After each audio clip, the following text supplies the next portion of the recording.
My mother-in-law casually broke the news to me, leaving me stunned. "We're going to be living together now. We remodeled the house into a duplex for convenience." "Oh, and since the property is in your name, Emma, could you cover the $80,000 remodeling bill?" Both my mother-in-law and husband laughed as if they'd won something. Seeing this, I felt determined to confront them with the truth. A truth even my husband didn't know, along with some solid evidence. "I'm Emma Davis, 26 years old. I live in a peaceful, nature-filled area a bit away from downtown. I work an office job and enjoy drawing illustrations as a hobby. Recently, I've been uploading my drawings on social media and love reading the comments I get every day. My husband, who is 3 years older than me, and I are living happily in an old farmhouse that we bought after getting married, but since our wedding, there's been a monthly visitor to our home who always gives me a headache. Bang, bang. Emma, I'm here. Open up quickly." My mother-in-law's voice rang out as she knocked persistently on the sliding front door. Sighing, I rushed to the door. "Coming, mother-in-law." I tried to smile as I opened it. She stood there, holding a large bag, looking annoyed. "There are so many bugs here. Is George, my husband, still at work?" "Poor thing, working even on a Saturday. I brought some of his favorite food." While dealing with her constant chatter, I kept a fake smile on my face. My mother-in-law is always around, trying to take care of her only child, my husband, even though we're married now. She even instructs me on how to do housework. Last time, she rearranged everything in the fridge, and I had to waste time hunting down the ingredients to make breakfast the next morning. Before we got married, my husband had told me, "If my parents ever need help, we'll live together. I want you to be prepared for that." I had mentally accepted this, but the thought of living with my mother-in-law every day filled me with dread. 2 years into our marriage. One day, my husband told me that his father had fallen down the stairs and broken his leg. "We'll need to help them now. Let's live together, just like we talked about before we got married." I felt worried for my father-in-law, so I agreed to the plan without hesitation, but deep down, I was anxious that moving in together would mean I'd lose time for my beloved drawing hobby. I asked my husband if I could continue drawing, but all he said was, "I want you to prioritize the house before leaving for work." Alone in my room, I felt like I had half given up, feeling sad about my selfish husband. As I looked back at all the illustrations I had drawn, I began to process my feelings. I had just made up my mind to live with my in-laws when something unexpected happened. One day at work, I suddenly felt numbness in my hands and feet, followed by intense dizziness. I collapsed. Luckily, a coworker quickly called an ambulance, and I was rushed to the hospital. It turned out I had suffered a stroke at a young age.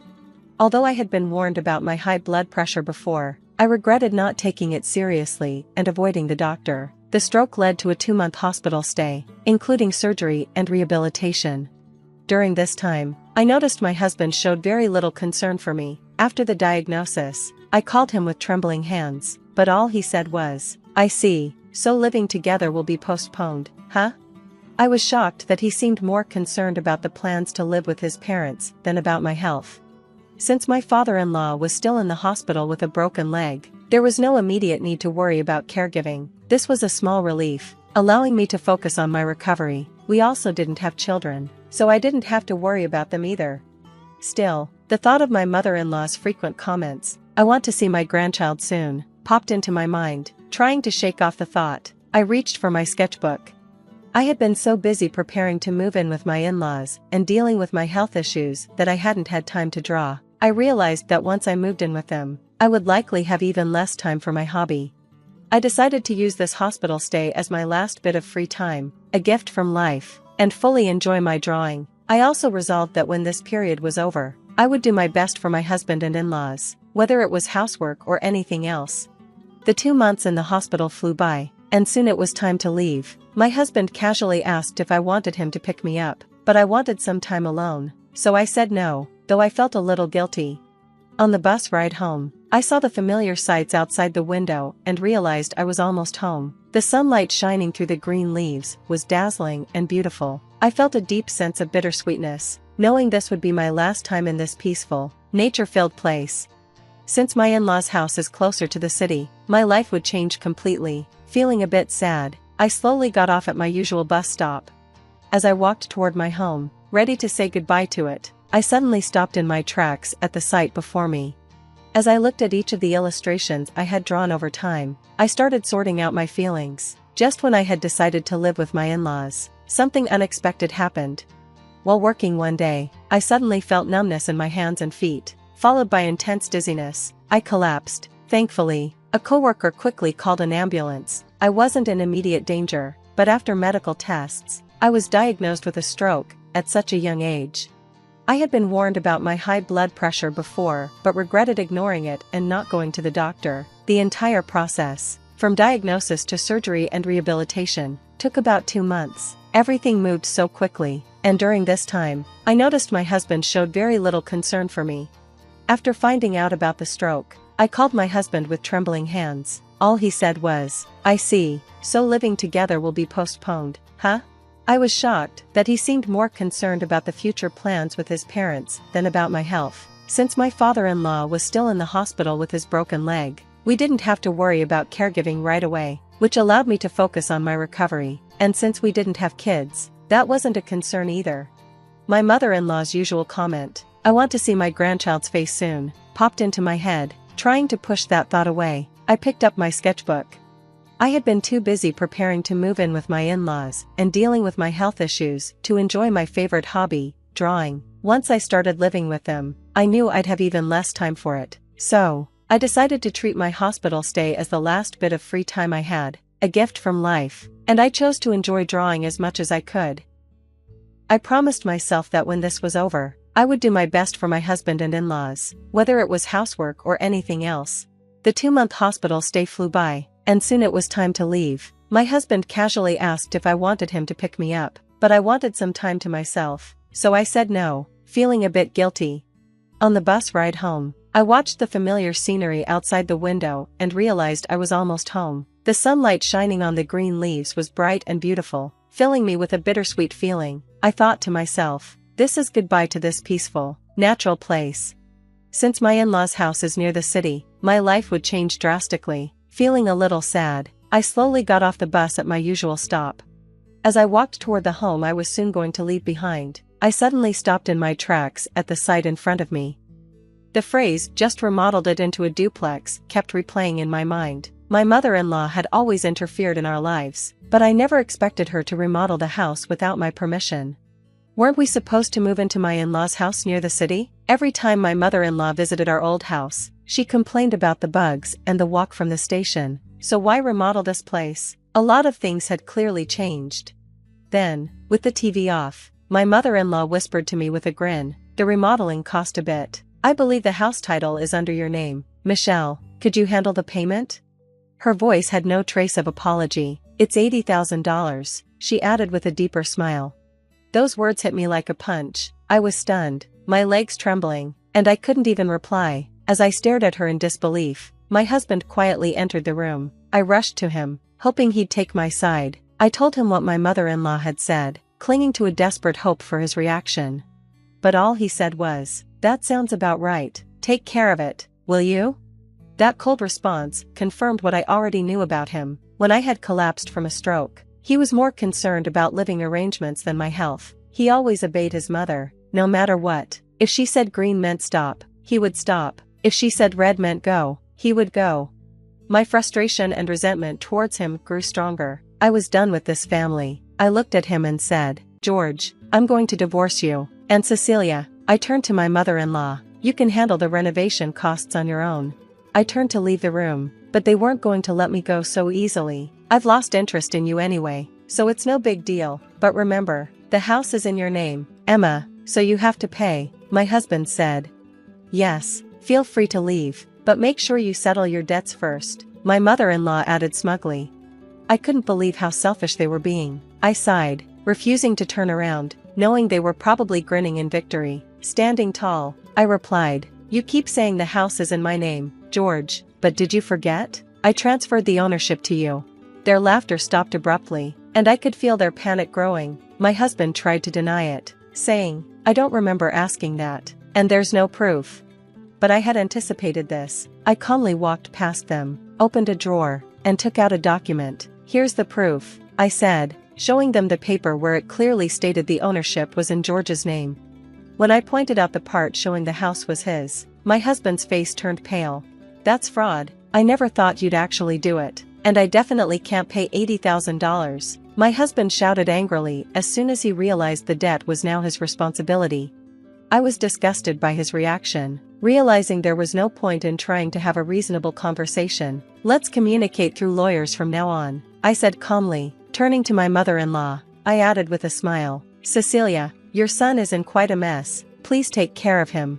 Ignoring my husband's yelling, I walked out of their home for good. After that, he tried calling me several times, but I chose to ignore him and only communicated through my lawyer. Given our already strained relationship and my issues with his mother, the divorce was settled without any problems. My husband had kept insisting that the change of ownership of the house was fraud. However, since we had agreed to it when we got married 2 years ago, my lawyer assured me it was neither fraud nor illegal. With that reassurance, all my doubts disappeared. It turned out that they had planned for me to pay the entire remodeling cost as soon as I was discharged from the hospital. They had hoped to trap me right after my surgery and recovery, but in the end, since the house was in my husband's name, he was the one responsible for the payment. He had essentially trapped himself. On top of that, I was awarded alimony after our divorce. My husband, now facing an amount of debt he could never hope to pay, was left desperate. He may have borrowed money from dangerous sources, but that wasn't my problem anymore.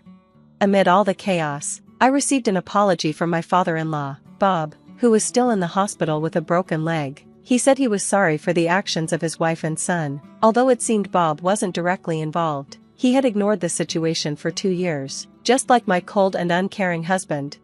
After briefly replying to Bob's message, I decided to cut all ties with that family and start a new chapter in my life. Since then, my health has gradually improved, and I've returned to work. When I was married, I used to draw illustrations while always being conscious of my husband's judgment, but now I can enjoy drawing freely, whenever I want. What started as a hobby has now turned into more. I've been getting job offers through the social media platform where I share my illustrations, and I now spend more time drawing for work than just for fun. Today, I'm on my way to see an old farmhouse in a rural town. My current dream is to buy this farmhouse using the alimony from my husband and my own savings, and turn it into an art studio. This visit marks the first step toward making that dream come true.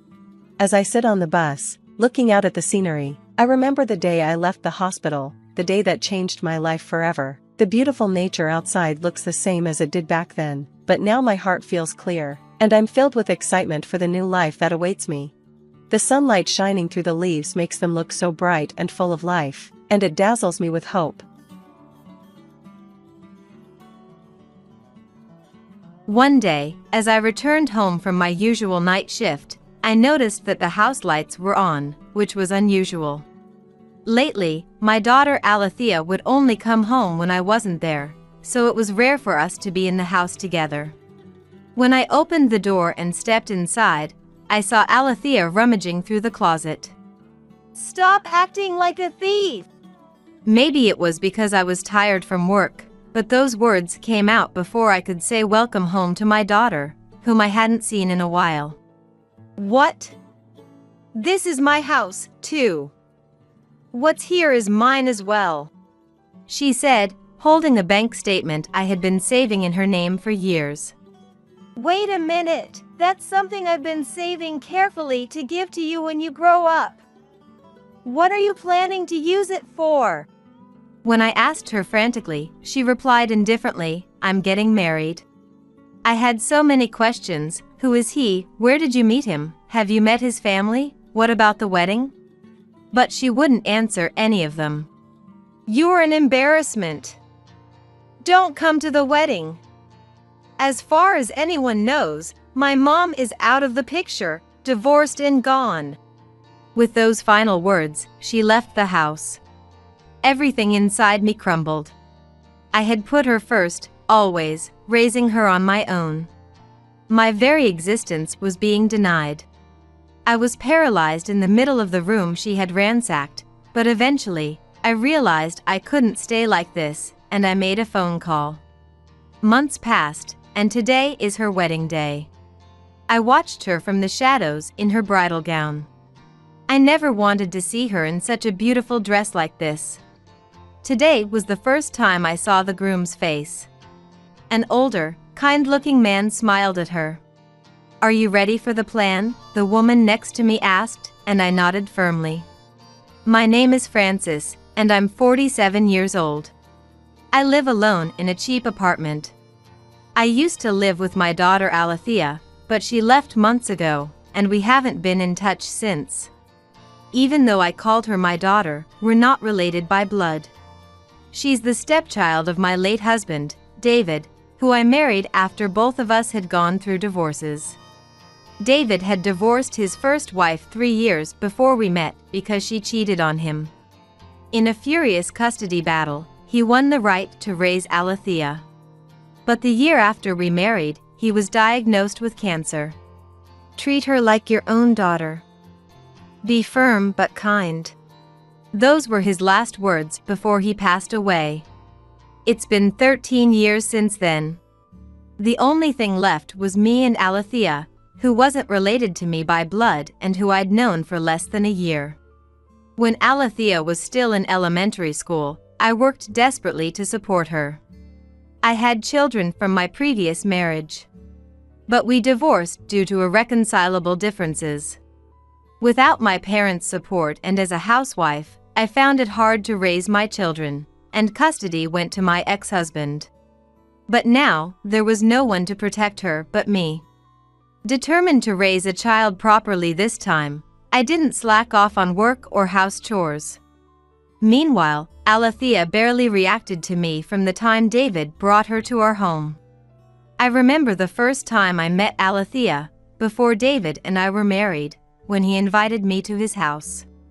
"Nice to meet you, Alethea." She was a bit younger than my children from my previous marriage.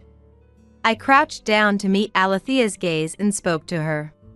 However, she only briefly made eye contact before quickly returning to her play. "Alethea, this is the woman I told you about who's going to be your new mother." Even though David said this, her attitude did not change. And that was understandable. A young girl, still in elementary school, suddenly loses her mother, and after a while, a new woman is introduced as her mother. It's natural for her to show some resistance. Moreover, after divorcing my ex-husband, I started working at a club. It was at that club where I met David. He came to the club where I was working as a customer and apparently fell in love with me at first sight. He started coming to the club regularly, but David was different from the other customers. He didn't cause any trouble with alcohol like the others, nor did he ever do anything unpleasant. David was always kind to me. Customers like this are rare, and as time went on, my initial wariness turned into a slight guilt for thinking, he's paying good money just to see me. So, one day, I decided to ask him directly. I'm really glad you come here to see me, but are you having fun? You can enjoy yourself more freely, you know?" Even though I knew that saying something like this might mean he'd never come back, I couldn't help but ask. "No, I come here because I want to see you, Francis." "Is that so bad?" David said this, his cheeks slightly blushing with embarrassment. I couldn't believe he was lying, and I was genuinely happy that he enjoyed our conversation so much. Gradually, I started looking forward to seeing David as a customer and eagerly awaited his visits to the club. Several months passed since he began visiting the club regularly. "I want to date you with marriage in mind." One day, he came to the club as usual, but this time, he brought a bouquet of flowers and said those words. I was surprised by the sudden proposal, but that very day, I decided to quit the club. From the time he began visiting the club, we both knew about each other's past divorces, and I knew that David had taken custody of his daughter. I genuinely wanted to be a proper mother this time. That's the story of how we ended up together. I wasn't sure how much David had explained to Alethea or how much she understood, but I knew she probably didn't think well of me. Even though I had quit the club when we became a couple, club work was still club work. I had come to feel a sense of pride in my job, but I understood that most people wouldn't get it. Still, I wanted Alethea to gradually accept me as her mother, so I was determined to make an effort. However, 1 year later, David passed away. When he died, to support Alethea on my own, I returned to the club I had once quit. From then on, to solidify my resolve to be Alethea's mother, I started calling her Allie. Allie. It's dinner time. When I first called Alethea Allie, she looked surprised for a moment. But that was her only reaction, and my plan to get closer to her as a mother didn't seem to touch her heart. Alethea, who had already struggled to fit in at school, completely stopped attending after David's death. However, after starting junior high school, Alethea began to stay out all day and night, hanging out with friends I didn't know where she met. She never consulted me about anything. As her mother, I gently advised her that what she was doing wasn't good for her, but her resistance grew stronger, and it often turned into arguments. Whenever there was an opportunity, Alethea would say to me, "You're not my biological mother." Whenever she said that, I couldn't say anything more. Indeed, although I had officially become Alethea's mother, we still hadn't become a real family. David's death happened just when we were starting to slowly become a family of 3.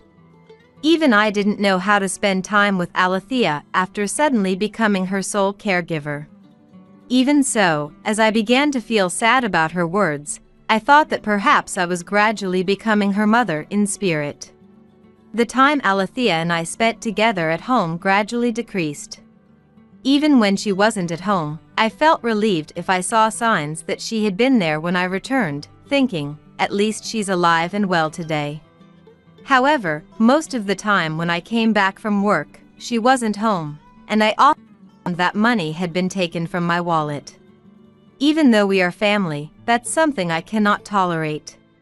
When Alethea was home, I gently told her, "If you're in trouble, please talk to me. Don't just steal money from my wallet." But she yelled, "Shut up," and ran out. At this point, I wondered if I would ever be able to build a good parent-child relationship with her. Just before she finished junior high school, there was a day when I came home earlier than usual. Since she was usually asleep at that time, I entered the house quietly. Today too, I quietly unlocked the door and entered the house, only to hear sobbing from the back room. Alethea was crying alone. Even when David died, Alethea never shed a tear in front of me, but now I realized for the first time that she cried alone where no one could see. I listened quietly, trying not to make a sound. Why did Mom leave me? Why did Dad have to die? The new mom didn't listen to me. Even though she rebelled against me, she was still a junior high school student. Both her parents were gone, and the only one left was a mother in name only, with no blood relation. Moreover, having that mother work at a club must have been unbearable. I realized too late what was truly important. I hadn't noticed the chance Alethea had given me. It was one holiday. Before Alethea left, she muttered softly, "Hey, Francis, why don't you quit working at the club?" It was the first time she had said anything about my job. At the time, I didn't understand why she said that. But now I understand.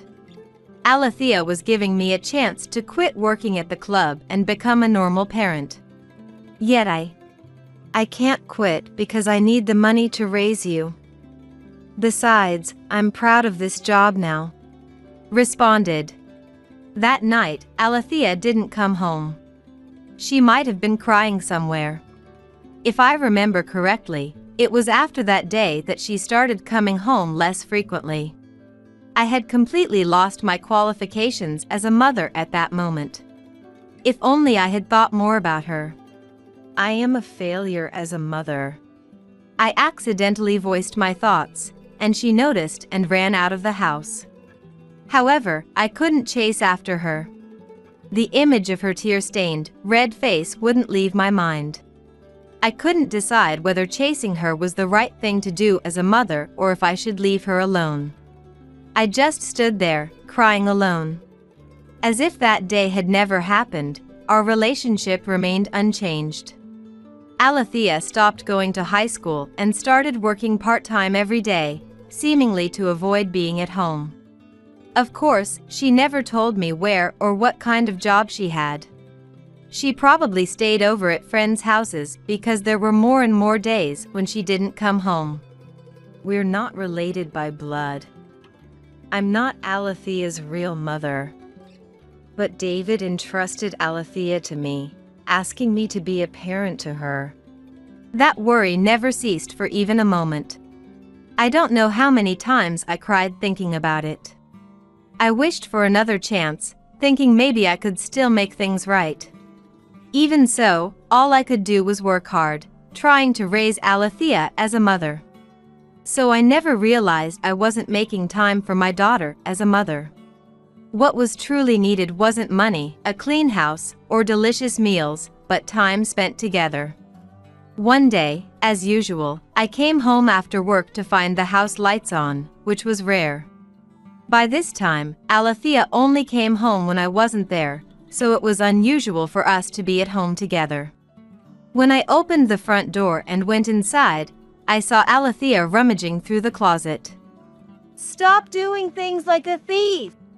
Maybe because I was tired from work, the first words out of my mouth to my daughter, whom I hadn't seen in a while, were those rather than a welcome back. What? This is my house too. Everything here is mine as well, right? She said, holding a bank statement that I had been saving under her name for a long time. Wait, that's something I was saving to give you when you grew up. What are you going to use it for? When I frantically questioned her, she coldly replied, I'm getting married. I had so many questions. Who is the person? Where did you meet? Have you met their family? What about the wedding? But no matter what I asked, Alethea didn't answer anything. It's always been that way. She never tells me anything important. Just shut up.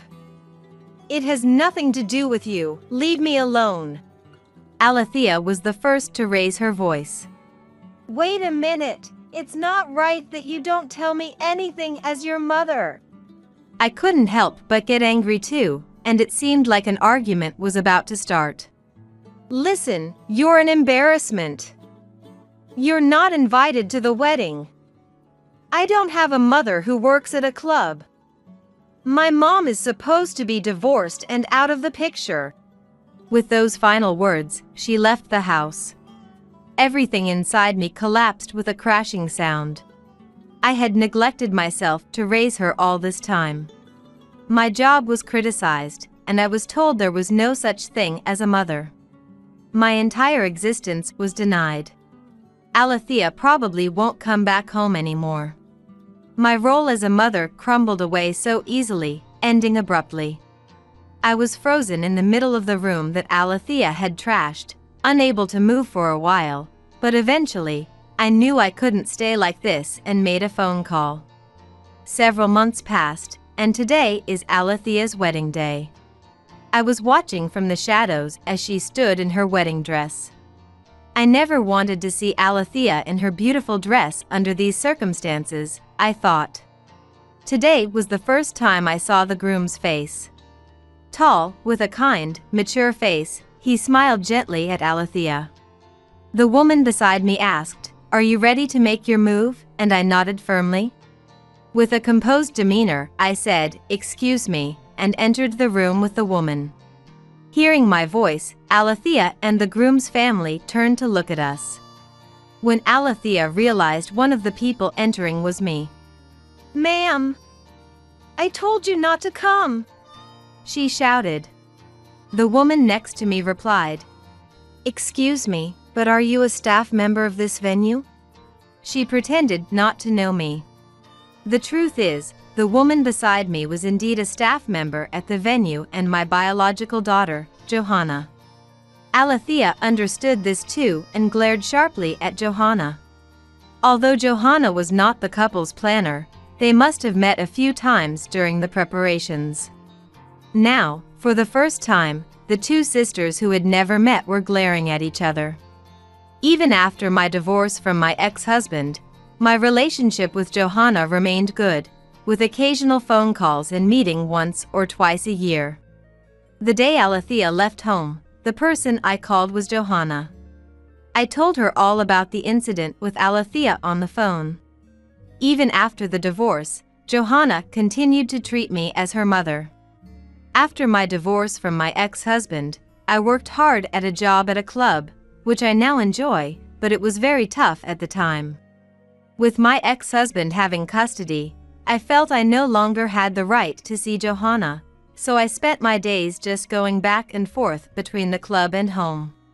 Maybe I wanted to forget about Johanna quickly.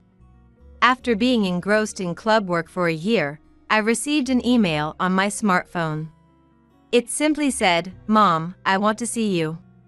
She must have gotten a smartphone when she started junior high school, and I knew immediately that the email was from Johanna.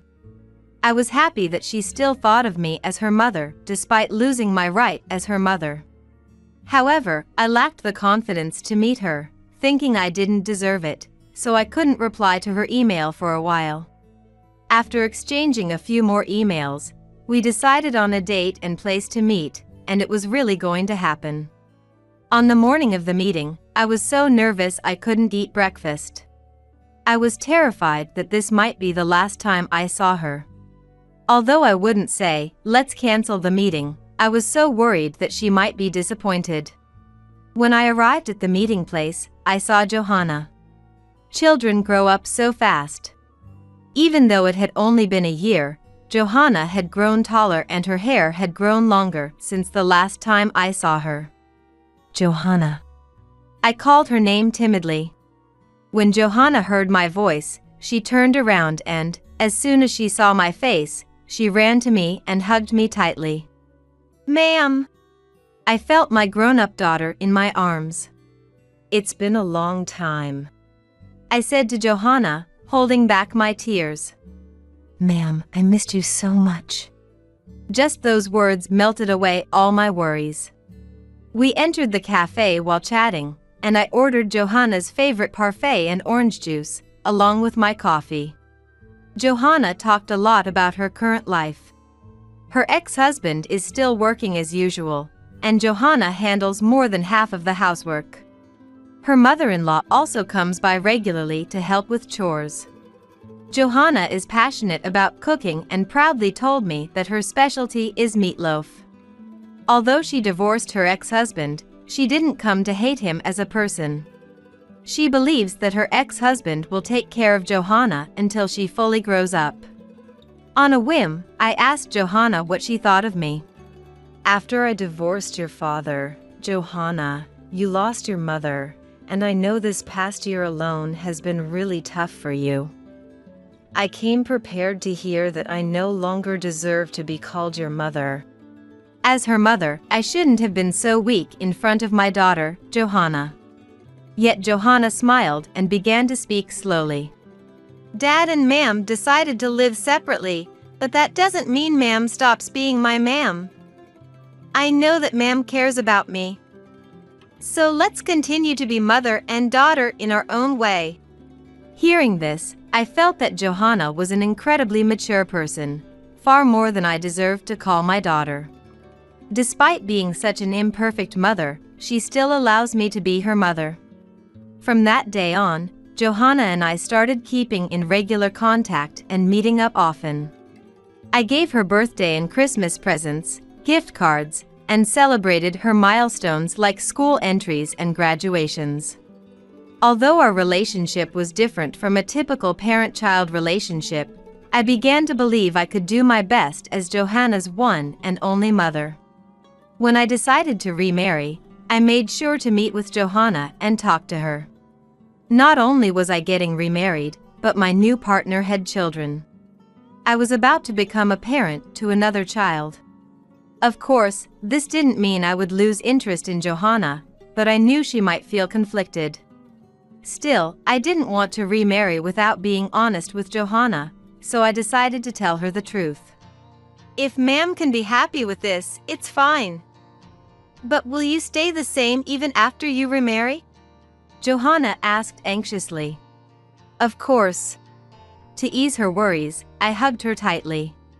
Reassured by my words, Johanna gave her blessing for my remarriage. Even after remarrying, my relationship with Johanna remained unchanged. At first, I avoided talking about Alethea, but when Johanna asked me to share about my stepchild, I began to open up. Though Johanna never expressed a desire to meet Alethea, and I didn't want them to meet either, she seemed to enjoy hearing stories and seeing pictures of Alethea. Johanna and Alethea were close in age, and Johanna often gave me advice on dealing with Alethea, knowing my struggles. After graduating high school, Johanna went to technical school and then started working as a wedding planner. Though she became busier after starting her job and we met less frequently, our bond remained strong. After getting the details over the phone, Johanna suddenly asked, "What's Alethea's last name again? How old is she?" She inquired about Alethea's details so suddenly, wanting to know everything. I told her everything I knew, and she said, "Maybe," and left the room for a moment. She returned hastily, speaking in a loud voice. "Alethea is having her wedding at our venue. My senior colleague is in charge." Then she added, "As your daughter-in-law, I can't give you the groom's information, but I have an idea," she said with a gleeful tone. Johanna's idea was to hire me as a temporary staff member at the wedding venue. Is that really okay? It's my fault for not being able to become her mother in the first place. I was filled with anger at Alethea, but I also felt inadequate and pathetic, lacking confidence. You've done enough. Alethea is old enough to be called an adult. We need to be strict this time, Johanna said, and I decided to go along with the plan. So I appeared at Alethea's wedding in the same suit as the venue staff. Seeing me suddenly appear as a staff member, Alethea was flustered. The groom, Hayden. "Mom? What does that mean? You said you were divorced and had no contact," asked. Hearing Hayden's words, Alethea stopped glaring at Johanna and hurriedly put on a forced smile for Hayden. "No, it's just, this person stalked me and found out everything." She made a desperate excuse. Hayden, looking puzzled, said, "We'll talk about it later," and the ceremony proceeded. I participated in the wedding as a staff member until the end. Alethea glared at me and Johanna several times, but I didn't mind. For the past few months, I took a break from my club work to train at the wedding venue and help with other weddings, working as a regular part-time employee. All for this moment today. Hayden's family asked Johanna for an explanation. "We are staff, so we cannot provide personal information. Please ask the bride." But she replied. Exhausted in body and mind, Alethea completed the ceremony. At the end of the wedding, I said to Alethea, "Congratulations, I wish you happiness," and left the scene. Alethea probably wanted to portray me as a stranger. She didn't give a proper response, only a frustrated expression was visible. Later, Johanna asked, "How about continuing to work at the venue?" But I told her, "My current lifestyle suits me," and returned to my club work. With the misunderstandings with Alethea now resolved, I can finally focus on work again, and my sales have been steadily increasing. On the other hand, Alethea found out about her mother's secrets coming to light and even getting married for money, leading to an immediate divorce. Later, Johanna told me that the wedding was far more extravagant than the average wedding. This meant that her mariage partner was quite wealthy. After the divorce, Alethea has been jumping from man to man, looking for someone to rely on, while moving from place to place. If Alethea had sincerely apologized and reached out to me, I would have accepted her as her mother, but it seems she absolutely doesn't want to rely on me. She has never come home or tried to contact me. Johanna and I have kept in touch regularly. Today, we were at the cafe where we reunited after a long time. Thank you so much for everything with Alethea. I'm a failure as a mother, no matter how old I get. I confessed to Johanna with a bitter smile. It's okay. You'll always be my beloved mom. Besides, I wanted to give you this. With that, she handed me her wedding invitation. My heart leaped at the thought of being able to attend as her mother. There's no seat for a middle-aged woman here. Go home. I attended the company party with my mother, Jane. We were having a good time, but then a rude employee named Betty hurled this insult at Jane. To make matters worse, her mother Kate was also acting arrogant. I felt intense anger rising within me, but before I could say anything, Jane spoke up. Betty, could you please call the highest-ranking person in this branch office? This single sentence triggered the collapse of Betty and her mother's standing.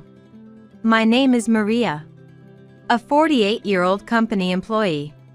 My father passed away 11 years ago, but my mother Jane is full of energy and runs a flower shop. It wasn't always a flower shop, though. She used to be a hard-working company employee. Even after retiring, the company wanted her to stay in some capacity, but she said, "It's not good for seniors to stay in the workplace forever. I want to take it easy now." So she retired. Then, wanting to work with the flowers she loved so much, she opened a flower shop. Ever since her days as a company employee, she would heal her heart by looking at flowers during tough times. Flowers don't talk, and that's what's good about them. They don't say unnecessary things, but they're beautiful. Just looking at them calms my heart, she would say. She often decorated our home with flowers and kept flowers on her desk at work. She seems to be enjoying every day now that she has her own shop. On my days off, I sometimes help out at Jane's store. It naturally gives us a chance to spend time together as mother and daughter, which is a great opportunity to communicate. Hearing all this, you might think everything sounds happy, but I'm actually troubled by someone at work. Her name is Betty. She works in the same branch office as me, in the same department. She's a young employee, currently 24 years old. Young people are supposed to bring energy to an organization, but Betty is the exact opposite. She causes trouble for various people and disrupts the workplace. For example, in her first year with the company, she was supposed to accompany me to a client's office for a business meeting. I had other work to do, so I arranged to meet directly at the client's office, but Betty never showed up even when the meeting was supposed to start. I tried calling her work smartphone, but couldn't get through at all, so I apologized to the client and started the meeting. Just when we were about to wrap up the meeting successfully. "Sorry, I'm late." Betty showed up with a flippant attitude. On top of that, she was holding an ice cream cone in her hand and started licking it. Needless to say, the male employee from the client company had an incredulous look on his face. "Not only are you late, but what's with that attitude?" Even though he was angry, Betty remained unfazed. "Why are you so mad?" "I was in line to buy the smartphone I wanted. That's why I'm late, that's all." Of course, there's no way the client would be satisfied with that explanation. "Are you looking down on us?" It only made him angrier. Anyone else would normally apologize, but Betty isn't normal. Wow, he's super pissed. Maybe he's curious about this ice cream? I bought it from a trendy shop that everyone's talking about. I'm definitely not giving it to you. She said something that provoked the client even more, making him even angrier. "I'm terribly sorry. Betty, go home now." I gave that order. "I came here to work. but this is just a waste of a trip," and kicked out Betty, who was whining.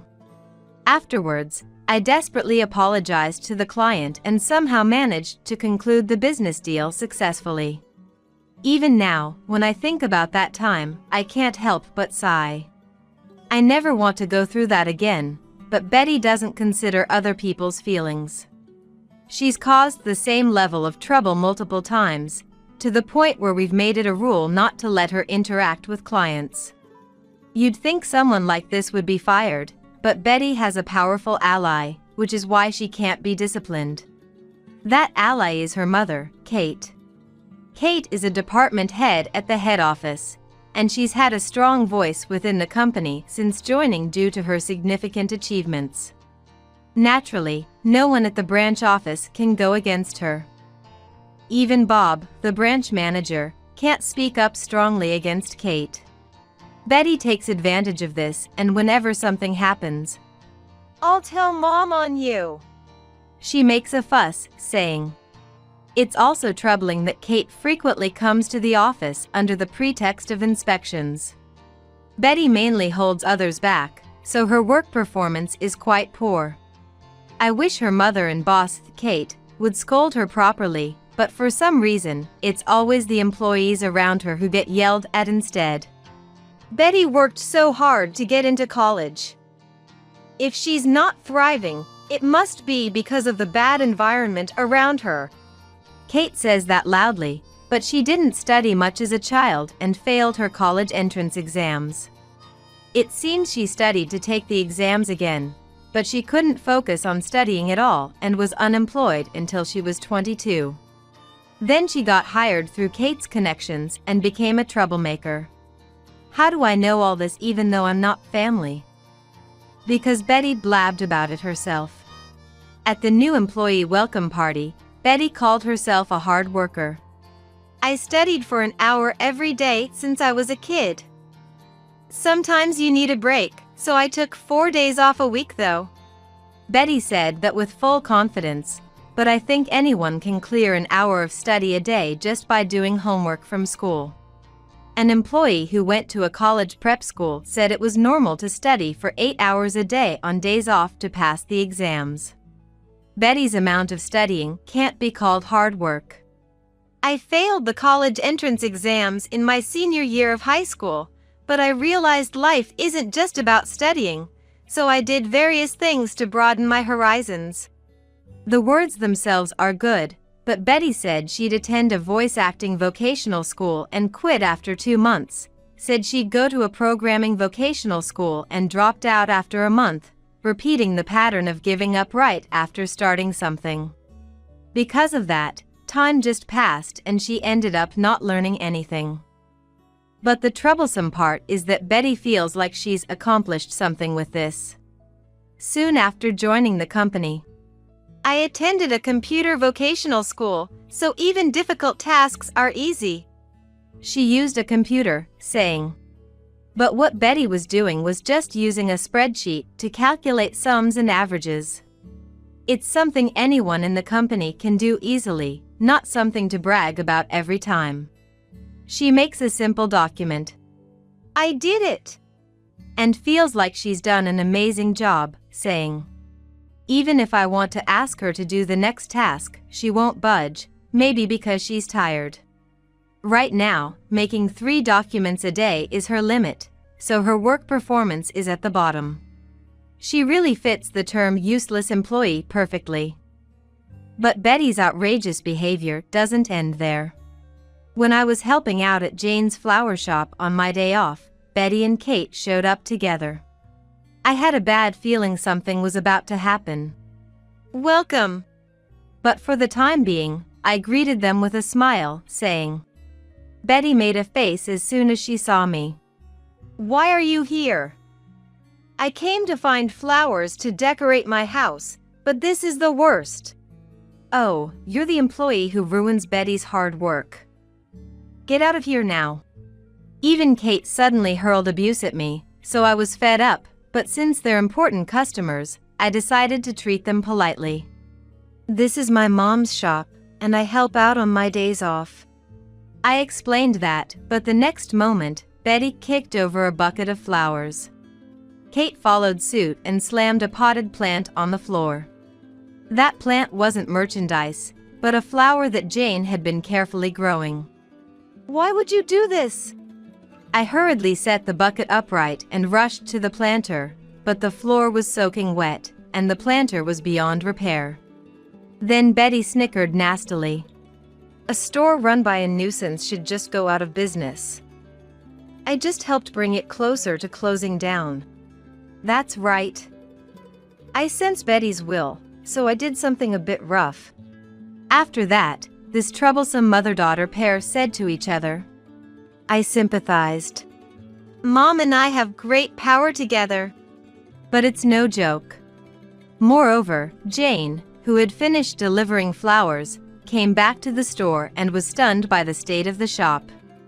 We wrecked the middle-aged woman's store for you. Let's go, Mom. Yes, Betty. I don't want flowers from a store like this, so let's go somewhere else. Bye, middle-aged woman.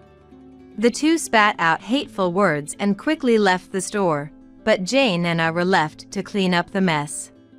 While doing so, I explained what had happened, and Jane looked very sad.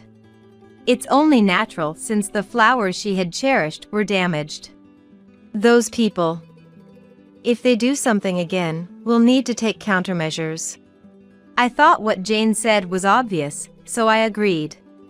For the time being, we decided to install security cameras, but unexpectedly, we had a rematch with Betty and Kate. One day, I attended a company party held at the head office. This party gathered not only head office employees, but also employees from all the branch offices. It's quite a grand event, with over 1,000 people attending in total. Only employees are allowed to participate, but I was permitted to go with my mom. The party started around the time I arrived 2 hours before the opening time and finished various preparations. At this party, the president of the head office splurges and provides quite delicious food.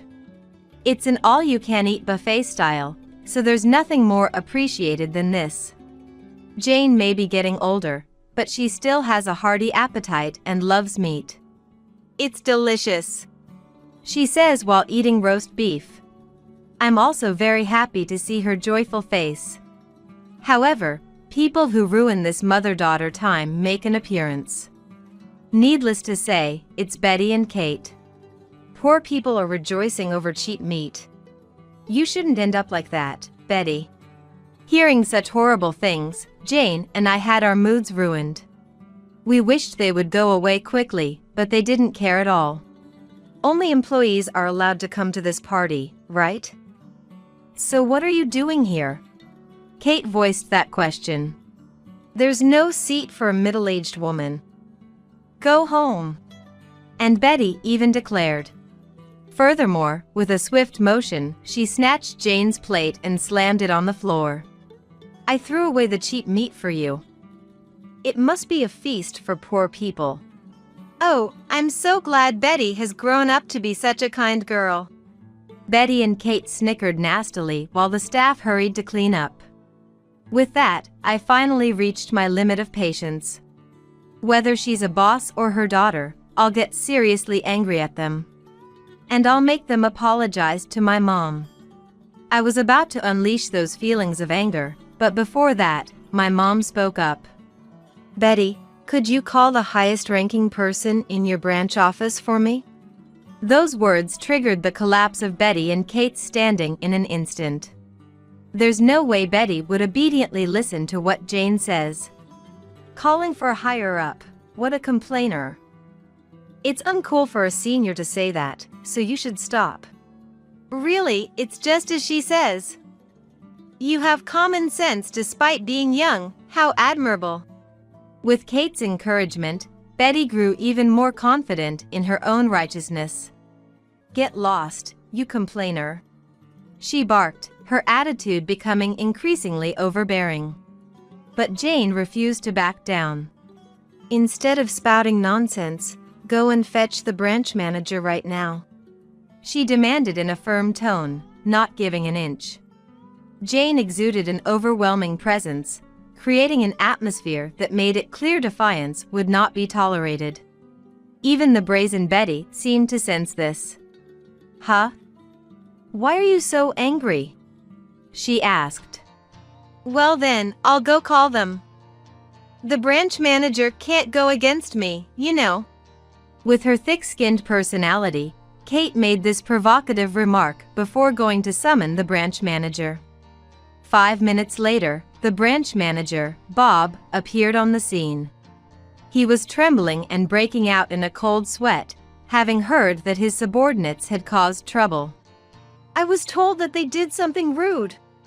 Actually, as Jane explained the situation, Bob's face turned pale and he apologized profusely. I am truly sorry. It's unacceptable for them to treat you with such disrespect, Jane. What? Why are you apologizing so much? You're the branch manager, so you should be taking my side as your employee. Incredibly, Betty yelled at Bob. It was unthinkable for a regular employee like her to take such an insolent attitude towards her superior. While Betty's personality was clearly warped, having Kate by her side likely emboldened her to act so arrogantly. Even so, this situation was bizarre. Jane, too, seemed to notice the abnormality and furrowed her brow. I occasionally hear about the workplace from Maria, but Betty is even worse than I imagined. Huh? Don't butt in, you middle-aged hag. You want me to smash that cup of yours too? As Betty grew even more carried away, Bob's face turned visibly paler by the second. That's enough. Jane is a distinguished contributor who helped establish our branch office. What? What's that supposed to mean? Unable to follow the conversation, Betty stared in shock. This person was able to establish this branch office? That's why I'm telling you to stop with that rude attitude. Bob interjected, cutting Betty off and beginning to explain. Our company used to be a small office in a single room of a building. But when Jane joined us, our performance skyrocketed. She worked tirelessly as the first branch manager when we were setting up this branch. What? She was that good? Betty looked at Jane in surprise. The expression on her face was so crestfallen that I almost burst out laughing. That was over 40 years ago. She's retired now and runs a flower shop. She doesn't have much to do with the company anymore. But in recognition of her incredible contributions, we send her an invitation to our social gatherings every year. She hasn't been able to attend for the past few years due to various circumstances, but she made it this year. And yet, we've caused this commotion. Even the usually calm Bob glared at Betty in this moment. After all, he was an adult with a fair amount of experience under his belt. When he got seriously angry, he could be quite intimidating. I'm the daughter of the section manager. Do you think it's okay to take that attitude with me? Betty retorted, though she was clearly frightened. But it seemed that excuse wouldn't work anymore. Leave me out of this. Hurry up and apologize. Kate, Betty's last lifeline, had become completely cowed and started saying things like this. Jane is a legendary employee that even the higher-ups at headquarters are considerate of. And when you've been rude to someone, apologizing is the basic thing to do as a human being. Mom, you were making a fuss with me just a moment ago. What was that about? Betty was shaken to see Kate's sudden about-face. Both Jane and I were stunned by the drastic change in attitude, but Kate approached Jane with an awkward smile. You're Jane, right? I saw you at a social gathering a few years ago, but your aura is different. It's like you're a different person. Are you trying to say I've gotten old? Well, excuse me for that. Jane's mood soured completely upon hearing Kate's excuse. Stop saying stupid things and hurry up and apologize. When you've been rude to someone, apologizing is the basic thing to do as a human being, right? You're right. I'm terribly sorry. Kate apologized, but Betty didn't seem satisfied with this turn of events.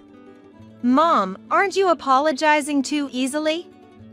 I don't care if she's some legendary employee or whatever, she's already retired, right? It was an extremely rude remark, but I had my doubts as well. Did something happen between you and my mom in the past? You seem to be afraid of her. What? No, that's not. Kate tried to make excuses, but it seemed that Jane had noticed something. Could it be that you're the employee who broke the flower vase? What? I don't know anything about a pink flower vase. Seeing Kate's reaction, I was convinced that Jane was right. How do you know the color of the vase? Jane never mentioned anything about the color. Huh? Well, I just had a feeling that Jane might like the color pink, so I kind of assumed. Kate tried to brush it off with a flimsy excuse, but of course, it wasn't going to work.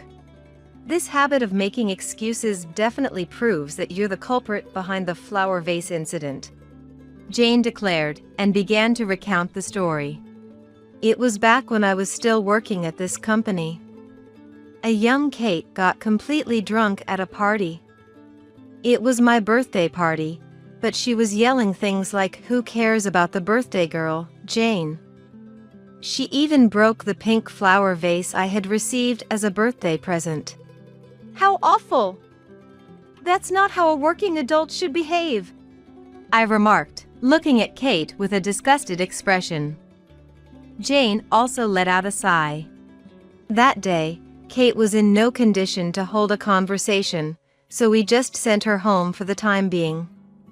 The next day, she came to apologize, which was good, but she kept making one excuse after another, which only made me angrier. I am truly sorry for what happened back then.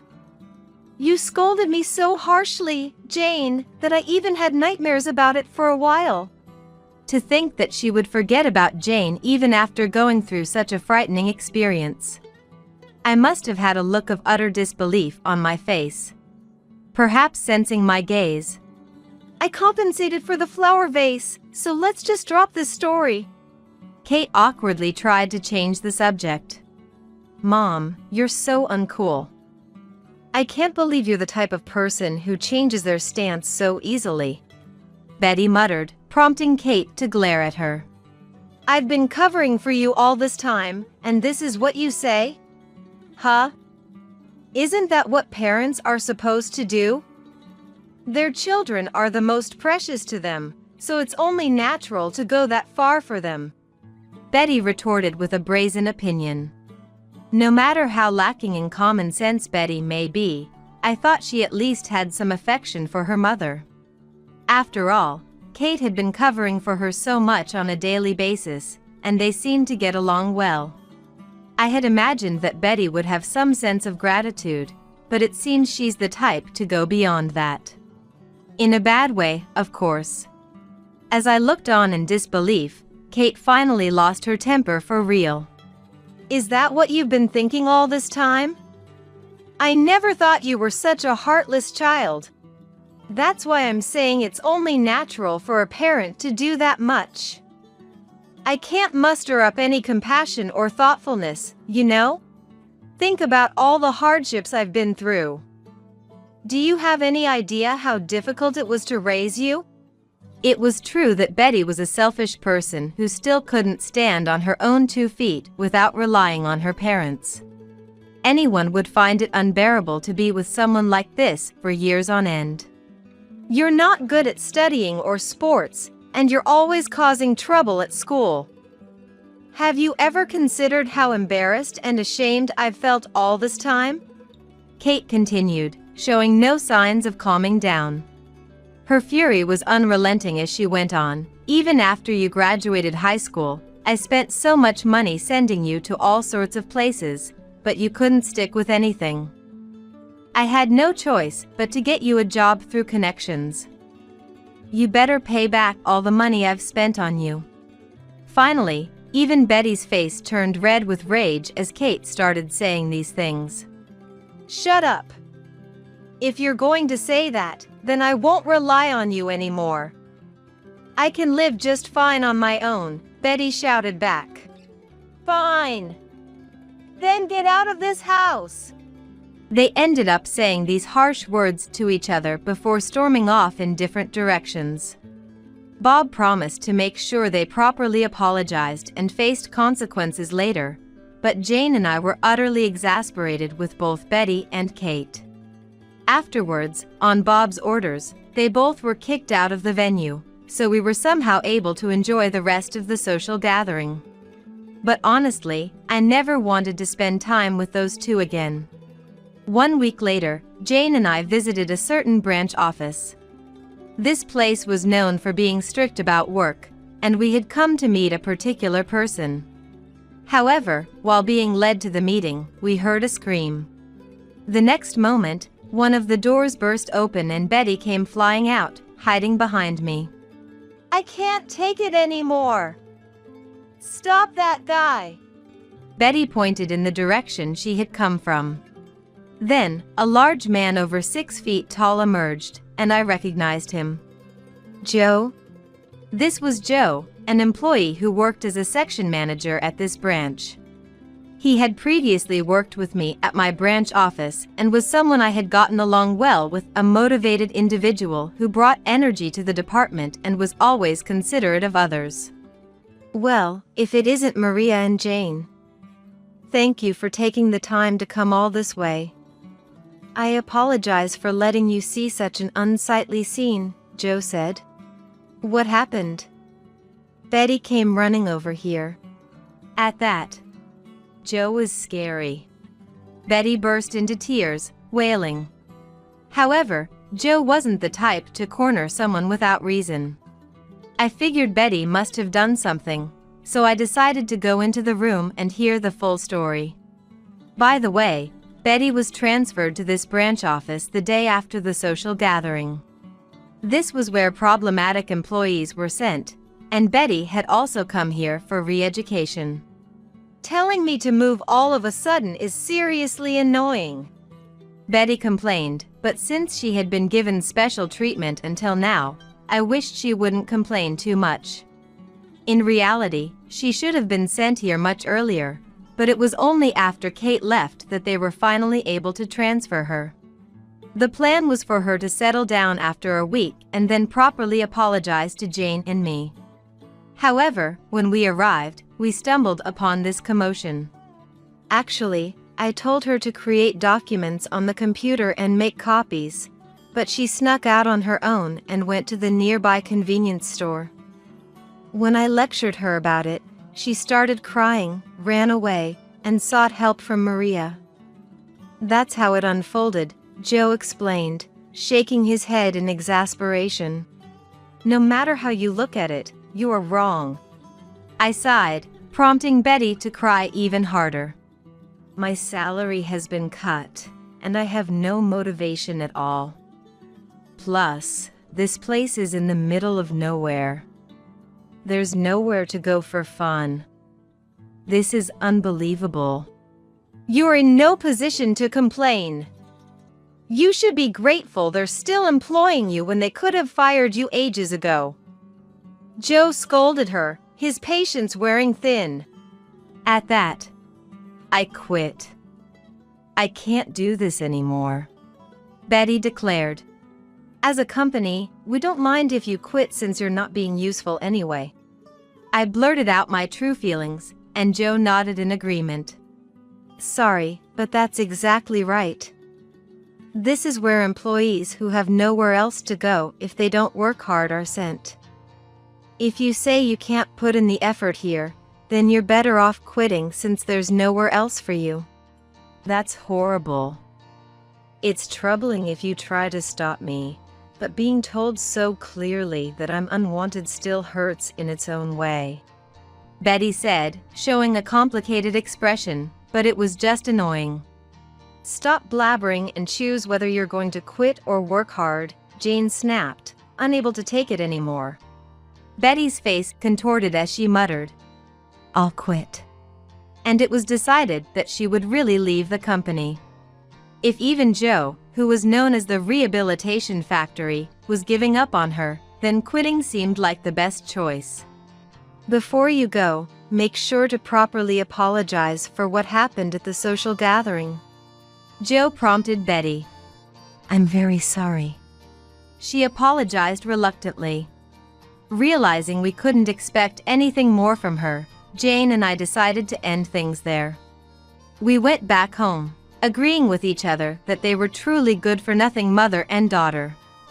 About 10 days later, while Jane and I were handling the work at the flower shop by ourselves, two people wearing hats suddenly entered the store. "Hand over the money! You're not allowed to resist!" Even though they were disguising their voices, I could tell they were both women. Jane and I were startled by the sudden intrusion, but I managed to say, "This store has security cameras, you know. We'll be calling the police." At that, they started to panic. Huh? Wait a second. Is that true? Isn't calling the police against the rules? Hearing their voices, I immediately realized who they were. It's Betty and Kate, isn't it? Your voices have gone back to normal. The moment they heard my words, the two figures, who were likely Betty and Kate, became even more flustered, so I was probably right. This can't be happening. What should I do? Mom. Hey, don't call me Mom. They'll figure it out. The woman who seemed to be Kate scolded the one who looked like Betty, but that pretty much confirmed it. Do you want money? Or is this just a prank? When I asked that, I mean, sure, I want money, but just making you uncomfortable is enough for me, Betty responded. But you should at least hand over like $100. It's called manners. Kate was spouting nonsense, but I retorted, I don't want to give even a cent to people who barge in like this. As I was engaging in this idiotic conversation, I called the cops from the employee-only area phone. The police station is close by, so they should be here soon. Jane appeared. Oh my God! We gotta run! As Maria and I opened the entrance door in unison, we were greeted by a crowd of 6 pedestrians gathered outside. This was a fairly busy area, and it was only natural for passers-by to become suspicious if we were fiddling around while wearing hats.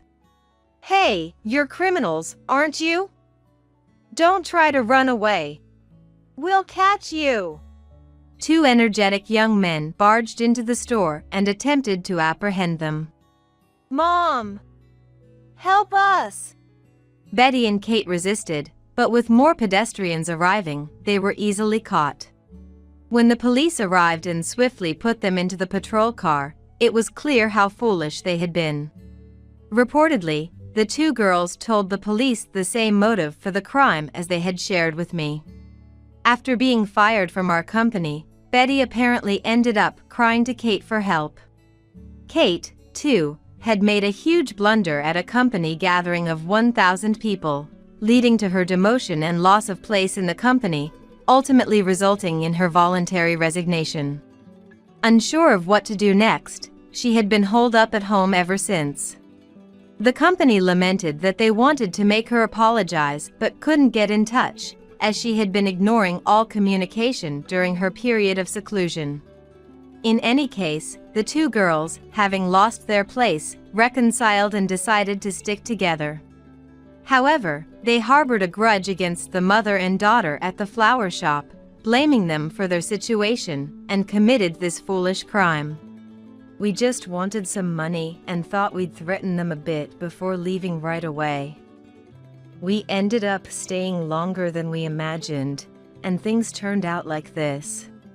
We are truly sorry. Betty and Kate came to the store a few days later to apologize. As there was no harm done and they showed remorse, They got away with a stern warning, but we couldn't help but feel disgusted by them. This happened because of your own actions. Don't blame others and run away from responsibility. Stop interfering with Maria's life. You're no longer welcome in our store. Upon hearing our words, "We are very sorry," they responded in unison. Maria works at the same company as me, but she hid the fact that she's my daughter and passed the entrance exam on her own merit. Even after joining, she's been working hard without relying on me. Betty and Kate, it's high time you left her alone, Jane said in a stern tone. Betty and Kate, you're too selfish. From now on, learn to be independent without blaming others. Otherwise, you'll always be stuck like this. Yes, they both replied, hanging their heads, and trudged away. Finally, peace had returned to Jane and me. 2 months later, as I was walking near the park, I caught sight of Betty and Kate arguing loudly. You're not my mom. Just go wherever you want. Fine, I will. But I bet you can't survive on your own anyway. They were yelling at each other in such an ugly way. You're practically living like a homeless person. Why don't you have any money? When we were living a normal life, you used to buy and use brand name products all the time. That was my reward for myself. I spent it all on your education. From their mention of not having money, it seemed like they were fighting over financial issues. Just when I thought they were being a nuisance in a public place. Shut up! A group of 3 delinquent-looking guys shouted at them. We're sorry. They ran away with pitiful voices, but the guys didn't let them off and chased after them. Hey, don't run away. The younger one is pretty cute. I want to make her my girlfriend. One of the guys said this, so who knows what would happen if they didn't manage to escape. But if I clumsily tried to help that mother and daughter, it was obvious they would demand money from me. I immediately left the park and returned home. Meanwhile, I'm still working as a company employee. Recently, my past achievements have been recognized and I was promoted to section manager. Although I'm just a branch section manager, my salary has increased compared to before. With Betty and Kate gone, it's become much easier to work and everything is great. Bob also said he wouldn't give special treatment to certain employees, and he's been properly following the company rules. Now that the problematic people are gone, he himself has a brighter expression too. Jane is also running a flower shop and looks happy as always, surrounded by flowers. This flower is about to bloom soon. I'm sure it will be beautiful. Seeing her heart dancing like that makes me feel joy too. It's just an ordinary scene, but I'm living each day hoping this happiness will continue for as long as possible. As soon as Thomas saw me, he pleaded. Please, take care of me. Why should I do that? I blurted out reflexively. Who does he think he is asking this? When I was hospitalized with a broken bone. It's a no from me. Ask someone else. And who was it who said that? It's your own responsibility. Be grateful you even got help. This is the end of me reaching out to Thomas. I am Elizabeth. 32 years old. Married 5 years ago, with my husband Thomas, our son Anthony, and our dog Max. We're a family of 3 and 1 pet. Thomas works at a major IT company and is very busy every day.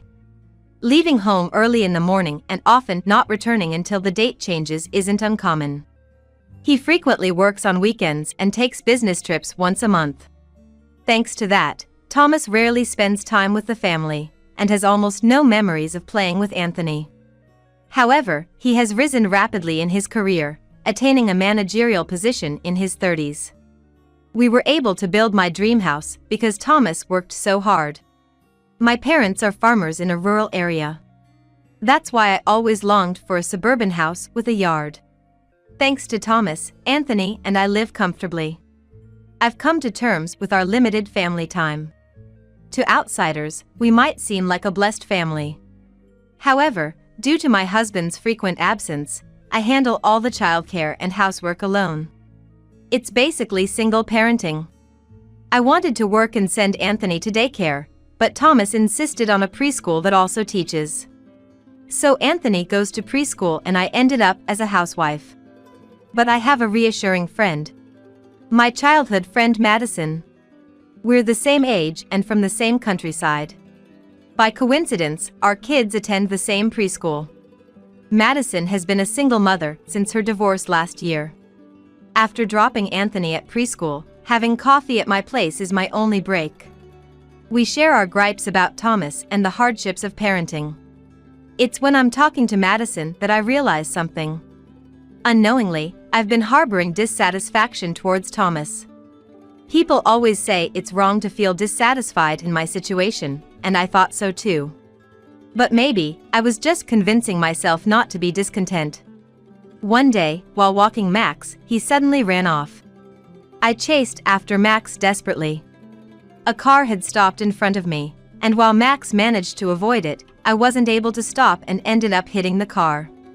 It was entirely my fault. Max looked at me worriedly from the sidewalk. I was relieved he was safe, but I couldn't stand up. I was taken to the hospital by ambulance, diagnosed with a bruised shoulder and fractures in my ankle and fibula, and admitted immediately. It seems I'll be hospitalized for about 3 months. I wondered what would happen with Anthony's care. And the house. The worries seemed endless. I called Thomas's mobile phone. I thought he would cooperate at a time like this, but he was continuously unavailable. As I grew anxious, Madison called me. It was to discuss costumes for the preschool play, but I cut the conversation short and asked her to take care of Anthony. Madison was initially surprised and concerned for me, but hearing that I sounded stronger than expected, she gladly agreed to look after Anthony. I was so grateful I almost cried. Next, I phoned Mom to briefly inform her of the accident and my weeks-long hospital stay. She said she'd come as soon as she finished her tasks. Until Mom arrives, Madison would be the only one to rely on. After hanging up with Mom, Thomas finally called. Sorry, I was too busy to answer the phone. I reported the accident to Thomas and asked him to bring some clothes and essentials. But his response was unbelievable. No way. Why should I do that? I have to get up early tomorrow, ask someone else. I had expected Thomas to be incredibly worried, but I was the one shocked. Not just because he refused to bring my things, but because he showed no concern at all. I had hoped for Thomas to worry about me and our family. Was I too naive to expect kind words from Thomas? The next day, Madison came to the hospital. She brought my change of clothes and other necessities from home. Madison has a key to my house. And I have one to hers. We always agreed to help each other out in emergencies. I brought extra towels. Let me know if you need anything else. Madison's thoughtfulness made me feel so grateful. After Thomas's behavior yesterday, her kindness was a relief. I couldn't help but tear up. Madison said with a laugh, "You're overreacting," lending me a handkerchief. Madison is the complete opposite of me, calm, good at reading the atmosphere, and empathetic. I've never seen her in a fight. She's nothing like me, who wants to get a qualification and work outside. Are you okay from the injury? Take better care of yourself. Madison's ever-gentle tone comforted me. Don't worry about Anthony. He stayed at my place last night and slept with my kids. Without me saying anything, Madison understands. Why is Thomas so indifferent to us? I get he's busy, but he doesn't even visit you in the hospital, and hasn't seen Anthony, right? While Madison visited, I vented my frustrations about Thomas. Seeing me sighing and lamenting, Madison smiled kindly. Men are like that sometimes. He's probably under stress we don't know about at work. Maybe, but not showing his face or concern, that's going too far. Thomas works late, he's not just out having fun, right? That's true. We have a comfortable life and our own home because of Thomas. He does earn enough for us. I felt somewhat convinced by Madison's words. Let me know if you need anything. I can make time to come see you. Talking to Madison lightened my mood a bit. I'll have a proper talk with Thomas once I'm discharged from the hospital. Right now, I just wanted to see Anthony. Mom came from the countryside to help, and after 3 weeks, I was finally home. Mom dropped me off and left immediately due to responsibilities back home. My house felt so nostalgic after 3 weeks. Max greeted me. He barked at my crutches as if they were the enemy. I sat on the sofa and looked around. Nothing had changed. Home really is comforting. Max kept barking at me, even as I relaxed on the sofa. There are no crutches now. What's wrong? Max dove into my bag and pulled out a handkerchief. The one I meant to return to Madison. I had put it in my bag to wash it at home. Max grabbed the hem of my pants and started pulling. He seemed to want to take me somewhere. I managed to get up and followed Max with my crutches. He walked excitedly. Max stopped in front of our bedroom, stood up, and opened the door with his claws. Why the bedroom? Max, what's going on? Without hesitation, Max dived under the bed and pulled something out with his mouth. It looked like a beautifully patterned cloth. Max dropped it in front of me. It looked familiar. I spread it out and realized it was a scarf. I remembered seeing it weeks ago. Yes, Madison wore it when she visited me in the hospital. But why is Madison's scarf here? I shuddered at an unpleasant thought. No, that can't be right. Madison is my childhood friend, my best friend, and she's kind. I shook my head to dismiss these scary thoughts. Then, Max climbed onto the bed and started pulling at the sheets. I felt as if the blood had drained from my body. If Max was right, it would mean Madison had slept in our bed. Madison's gentle smile flashed in my mind. It must be an overthinking. I talked to Max that no such thing have happened. Madison couldn't have slept here, right? Max gently licked my face. In the afternoon, Anthony came home. Seeing me, he hugged me tightly. Indeed, Anthony is my sunshine.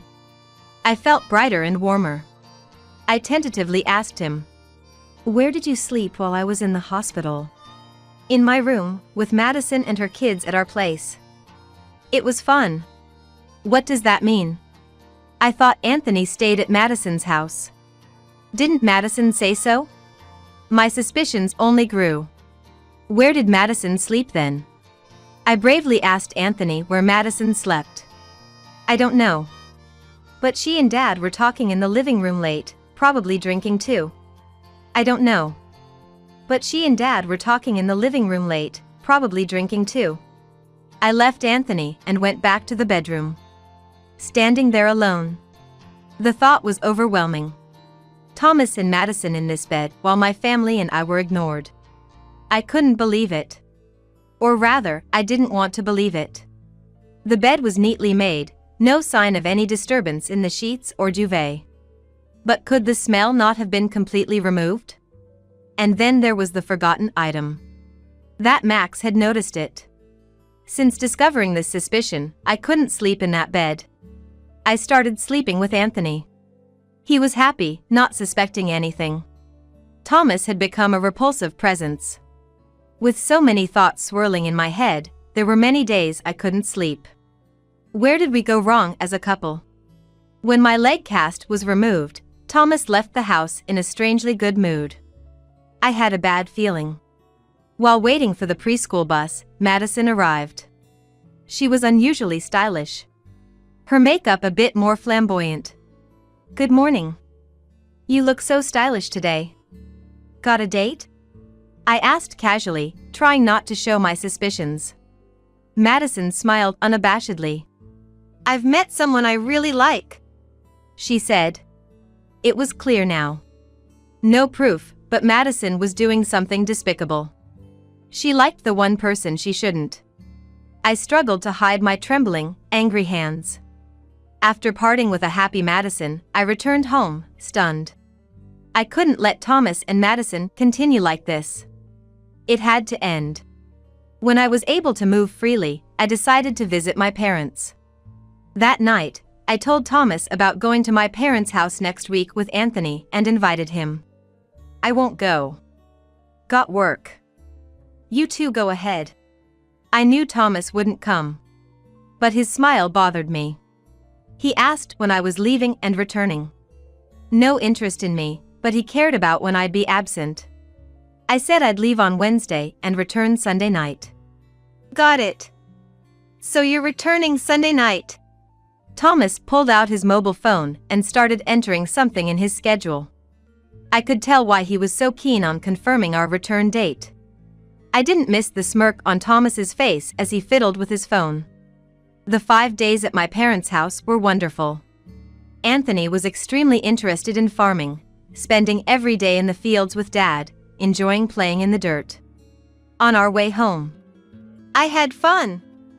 I want to come back," Anthony kept saying.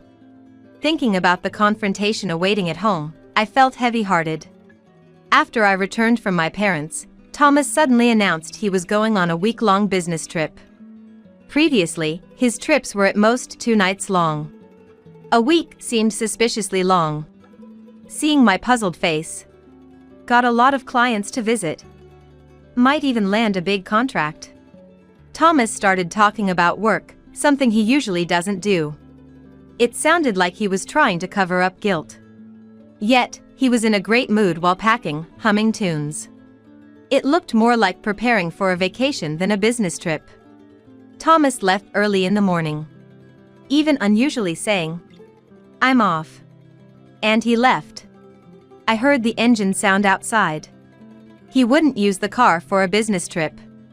Feeling something was off, I stepped outside and saw our car parked in the garage. Back inside, I casually looked at the shoe rack and noticed Thomas's hiking shoes were missing. You don't pair hiking shoes with a suit. Checking the closet, his outdoor jacket was gone too.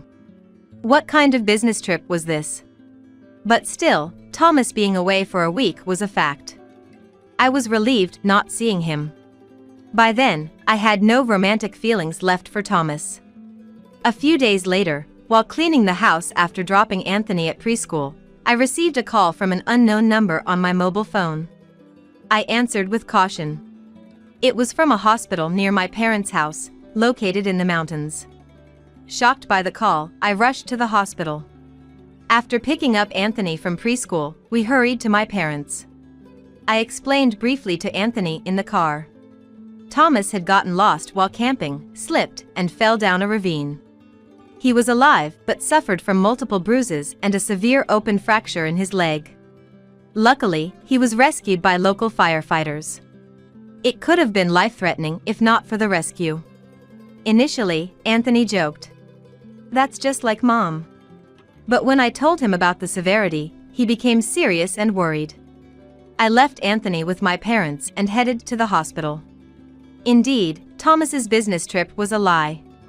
I knew it, but still, I couldn't contain my anger. I felt too kind for bringing his clothes and other belongings. I also brought an important envelope with me. At the hospital, I learned Thomas was in intensive care. While waiting in the lobby, I heard painful screams. It seemed to be Thomas's voice. I was worried, but also thought it was divine punishment. After a while, a nurse guided me to the ICU. There, Thomas was crying and screaming in pain and fear. His neck was immobilized, and his body was wrapped in bandages. Anthony, seeing him, would probably exclaim, "He looks like a mummy," making a big fuss. He was in such a pitiful state. As soon as Thomas saw me, he pleaded, "Please, take care of me." "Why should I?"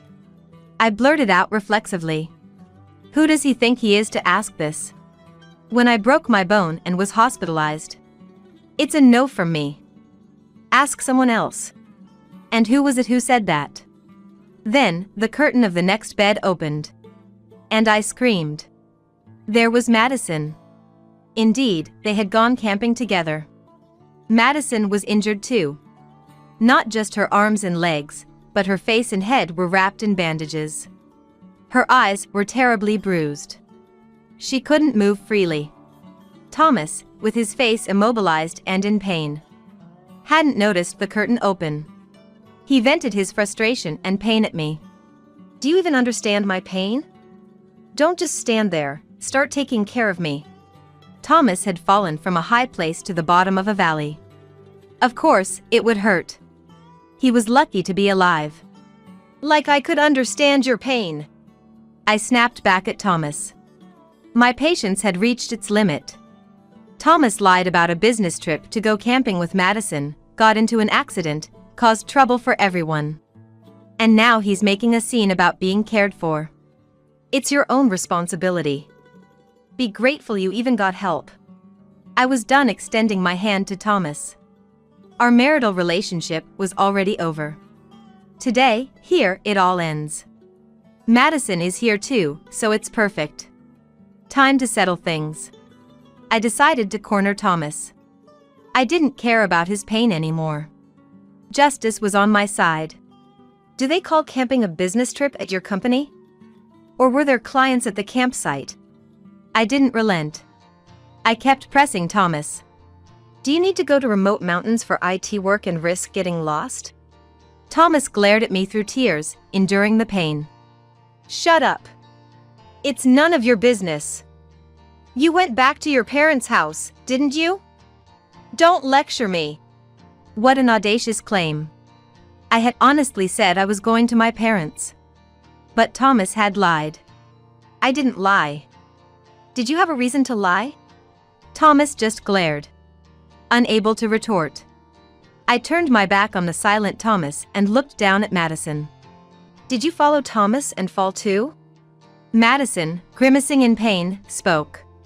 Yes, I was trying to help Thomas and we both slipped and fell. So, your fun camping trip turned into a disaster. I snorted. It's not what you think, Elizabeth. It's a misunderstanding. Madison retorted in a small, pained voice. What misunderstanding? It all seemed to be the truth. I insisted on going camping with Thomas. I know this area well. There are hidden spots there. Madison was defending Thomas. Maybe she felt like a victim. Please, don't blame him. Thomas did nothing wrong. Madison was sobbing. The more she spoke, the less truthful it sounded, yet she continued. I didn't mean to hurt you, and I never expected it to turn into this. I'm really sorry. Madison seemed intoxicated by her own tears. Her words felt insincere. I should be the one crying. Thomas, noticing Madison's voice, interrupted our conversation. I just accompanied Madison for her hobby. I couldn't refuse your best friend's invitation. Thomas seemed determined not to admit any infidelity. So, the business trip was a lie, then? Thomas began to get flustered. Victim-playing Madison continued to defend Thomas. Both of you, stop it. This disgraceful affair will only bring more trouble if it continues. It seemed I would be the one to bring retribution upon Thomas and Madison. I was done with Madison's melodramatic charade. I took out an envelope from my bag, which I had brought from home. I spread out the photos from the envelope over Thomas and Madison's bed. Thomas and Madison were speechless, their eyes wide. The photos showed Thomas and Madison entering a hotel arm in arm, and entering my house, hands intertwined. I had hired a detective when Max found Madison's scarf in our bed. They had been meeting not only during my visit to my parents, but also at other times. Thomas turned red with anger. How dare you do this? Spying and sneaking around. We just had dinner together while you were hospitalized. I almost laughed at Thomas's transparent overreaction. Meanwhile, Madison was still in tears. She covered her face with her hands, but I could see her peeking through the gaps. Maybe Madison was even worse. Thomas's tirade continued. This is fake. You must have fabricated it. He weakly swatted the photos away. You won't admit it, huh? I didn't want to use this, but... I sighed and pulled out an IC recorder from my bag. I placed this under the bed in our bedroom. Thomas and Madison swallowed hard. Sweat trickled down from the gaps in Thomas's bandages. I took my time looking at both of them, then pressed the play button. Don't tease me. I can't wait any longer. I pressed stop and turned to Madison. Do you want to hear the rest? Madison, losing her expression, shook her head side to side. It seemed she was beyond pretending to cry. There's plenty more. You spoke quite ill of me. Stop it. I'm sorry, just stop. My husband muttered softly. I asked Madison how long they had been involved. I was jealous of you. I failed at marriage, yet you lived in such a nice house, living luxuriously. And you were always complaining about Thomas. So, I thought I'd take him for myself. It all started from Madison's jealousy. She envied others. If I had Thomas, I could have a life like that too. What's wrong with that? Madison was defiant. Playing the victim. While listening to us, Thomas tried to snatch the IC recorder from me.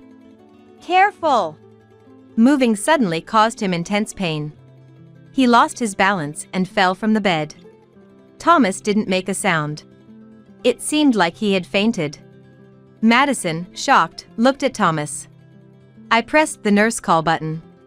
Nurses arrived quickly, and I was ushered out of the ICU. Once in the hallway, I realized my legs were shaking. I had been strong in confrontation, but I was really scared. During Thomas's hospitalization, I started divorce proceedings.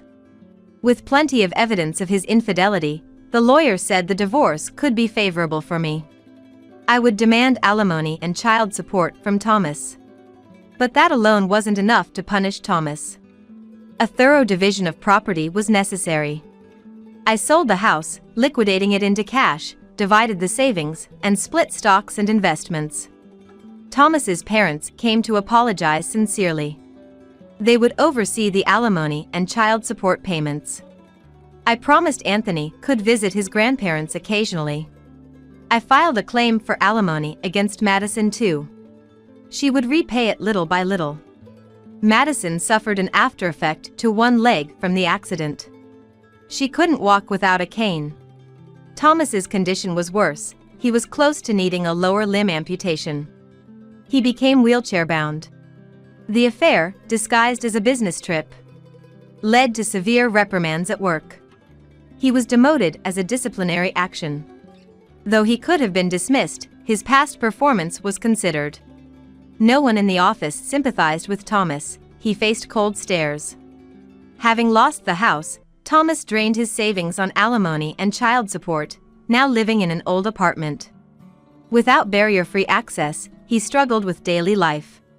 Recently, Thomas's dad reported to me. Thomas and Madison had broken up. For Madison, a wheelchair-bound Thomas was no longer desirable. Thomas and Madison never imagined things would turn out like this. They must be haunted by regret now, wishing they had refrained from lying and stepping over the line. But it's too late for regrets. Nothing can undo the past. Anthony and I decided to move back to my parents' house and live with them. With my parents around and Anthony starting at daycare, I found time for myself and got a job at a local real estate company. I'm vigorously studying to obtain several real estate qualifications. Anthony, loving the increased opportunities to be in nature, seems to be thoroughly enjoying life here. Every morning, before the sun rises, he goes to the fields with Dad to care for the crops. Anthony loves watching Dad operate the tiller. He must think of him as a hero. After helping in the fields, Anthony heads to daycare, plays to his heart's content, and returns home. Living in the countryside has made him sturdier and more sun-kissed compared to our urban life. It seems being surrounded by nature is better for Anthony. My parents are happy and smiling all day, enjoying the lively atmosphere. Max, the hero of this whole situation, seems to love it here too. He used to be reluctant to go for walks, but now he eagerly awaits them every morning. He loves being in the fields with Anthony and Dad, playing and getting muddy. Recently, during a family picnic by the river, Anthony suddenly stood up. "When I grow up, I want to be like Grandpa."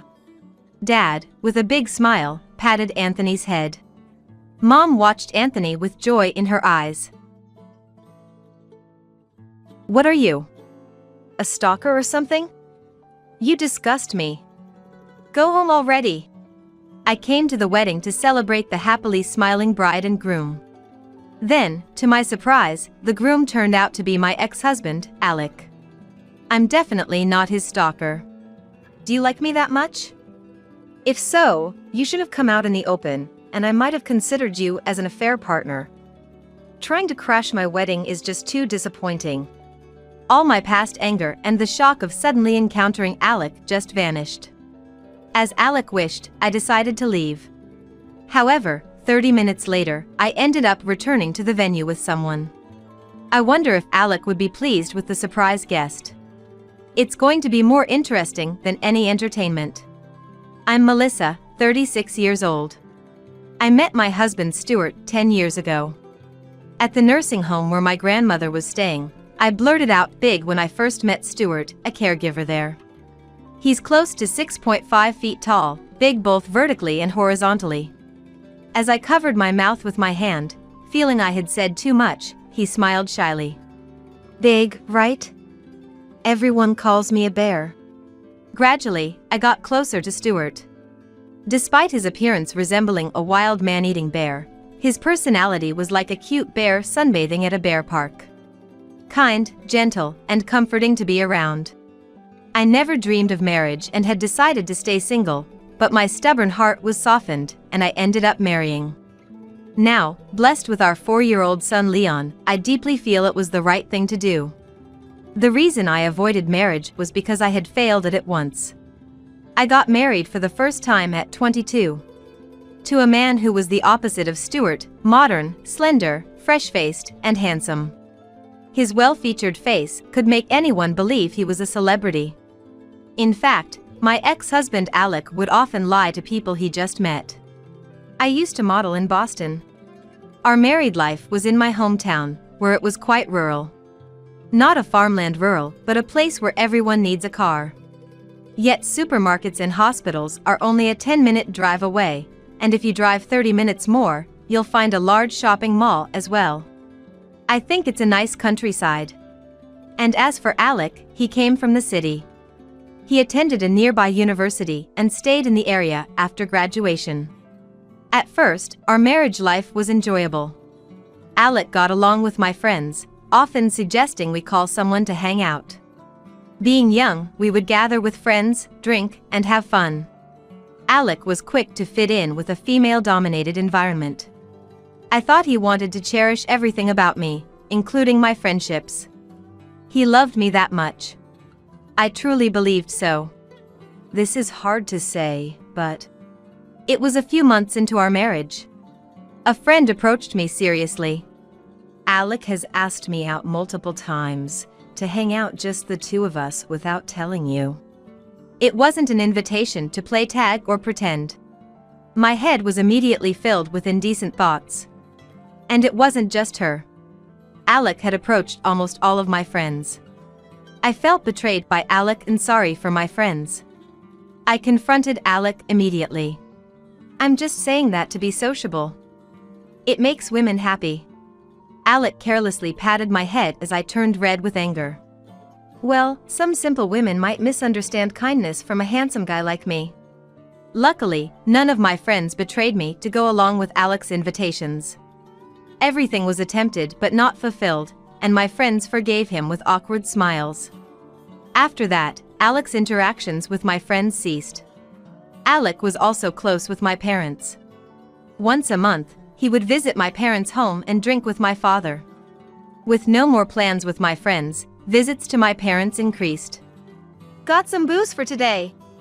Alec and my father, both fond of alcohol, got along well, and home visits would turn into daytime drinking sessions. Alec would bring selected drinks as gifts, pleasing my father. My mother, Reagan, would prepare appetizers, and we spent lively times as a family. Alec, comfortable and natural with my in-laws, was well liked by them. But gradually, my parents started to act differently. One time, as I was about to go to the bathroom, my mom stopped me and whispered secretly, "We'd appreciate it if you could reduce the frequency of your visits. You know, we're getting older, and it's becoming difficult for us." She was vague, but it seemed she had more to say. "The alcohol Alec brought today is hard to come by, you know. I heard it costs $500. What? It's not that expensive? My mother clammed up. Then, she revealed something I hadn't expected. "He's been asking us to pay for it." What? "It's nice having Alec over and the alcohol is good. But, honestly, it's a burden to pay for expensive alcohol every time." Initially, the cost for the alcohol was around $20. Could I get the money for the alcohol? He would say so nonchalantly, and my mother happily paid.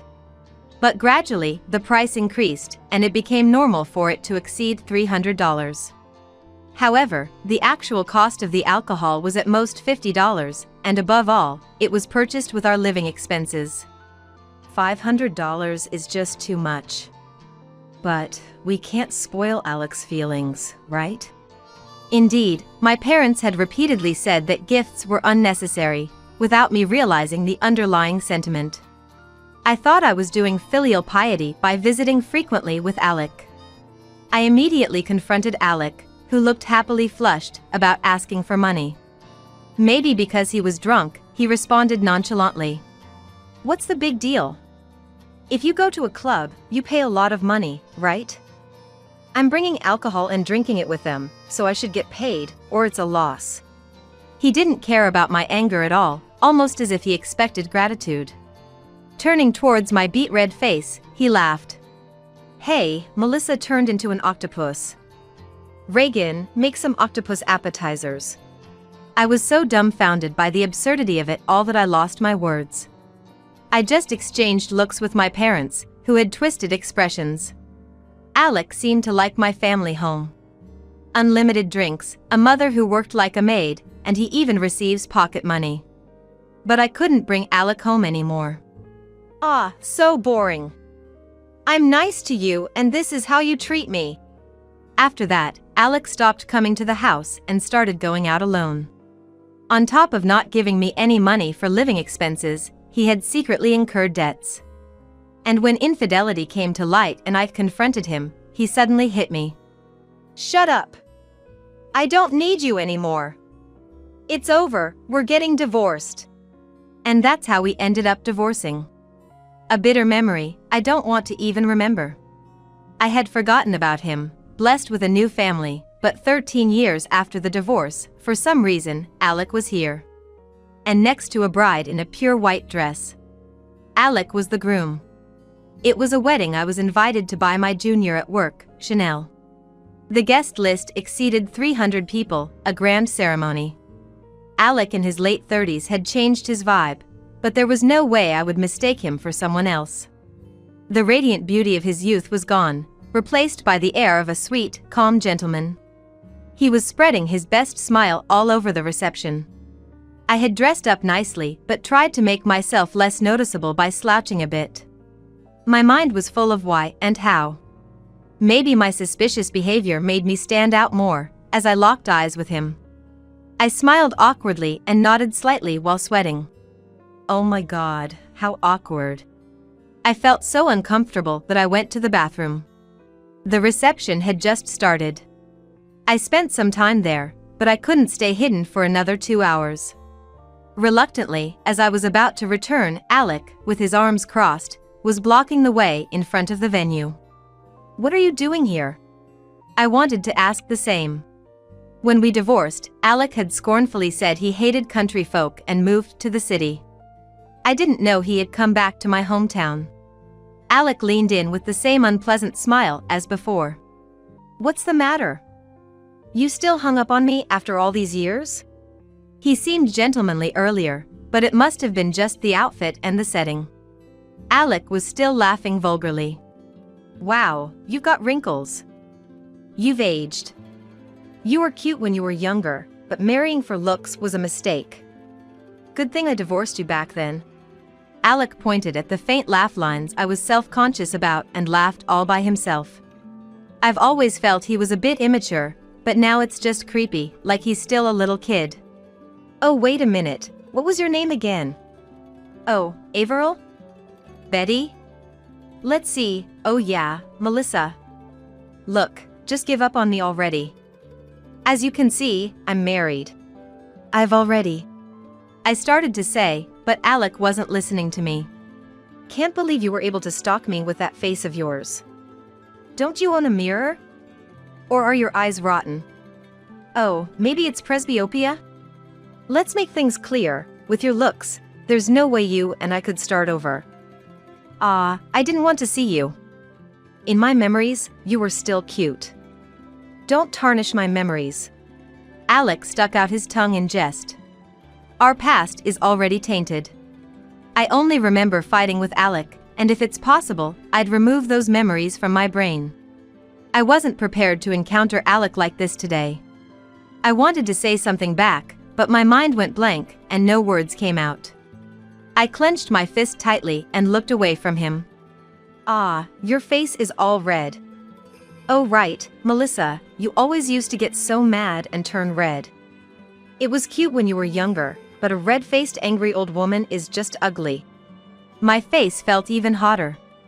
I looked away, but Alec kept peering into my face. You shouldn't choose a marriage partner based on looks. After all, looks fade.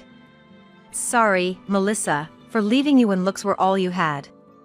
This time, I'm going to be happy. I chose my partner not just for her looks, but for what's inside. What's inside? I couldn't help but ask back. Yeah, the inside. You must have been able to sneak in because there are so many people, but don't you see that you don't belong here at a wedding? Get lost already. He gestured as if he was shooing a dog away. But Again, Alec didn't listen to my words. Stop it. If you keep disrupting the wedding, I'll call the police. What you're doing is called stalking. But, do you like me that much? If so, you should have come out in the open, and I might have considered you as an affair partner. Trying to crash my wedding is just too disappointing. Alec was loquacious, not giving me a chance to interject. He's always been talkative, but now he seemed overly excited. Breathing roughly, he finished speaking to me. What are you? A stalker or something? You disgust me. Go home already. I came here to celebrate the happily grinning bride and groom. I'm certainly not Alec's stalker. But I didn't feel like clearing up Alec's misunderstanding. Fine, I'll leave. Past anger and the confusion of suddenly encountering Alec just disappeared, and I answered emotionlessly. I had my bag with me, so I decided to leave without returning to the reception. I turned my back and Alec waved at me. Bye-bye. I turned around and asked one last question. You chose her for what's inside? Alec smirked nastily and nodded deeply. Yeah. She's really the best. There's no way you could compete. Is that so? Hearing just that, I walked away from Alec. The wedding venue was on a small hill. Surrounded by the clear sky and the sea, it was a beautiful location with no buildings around. However, it's hard to return to town without a car. I had planned to call Stuart for a pickup in a few hours, so I explained the situation to him. While waiting for Stuart, I sat on a bench outside the venue, quietly looking at the sky. Stuart was with Leon in a nearby park, so it would take some time for him to arrive. I had woken up early today, got ready, and even had my hair done at the salon.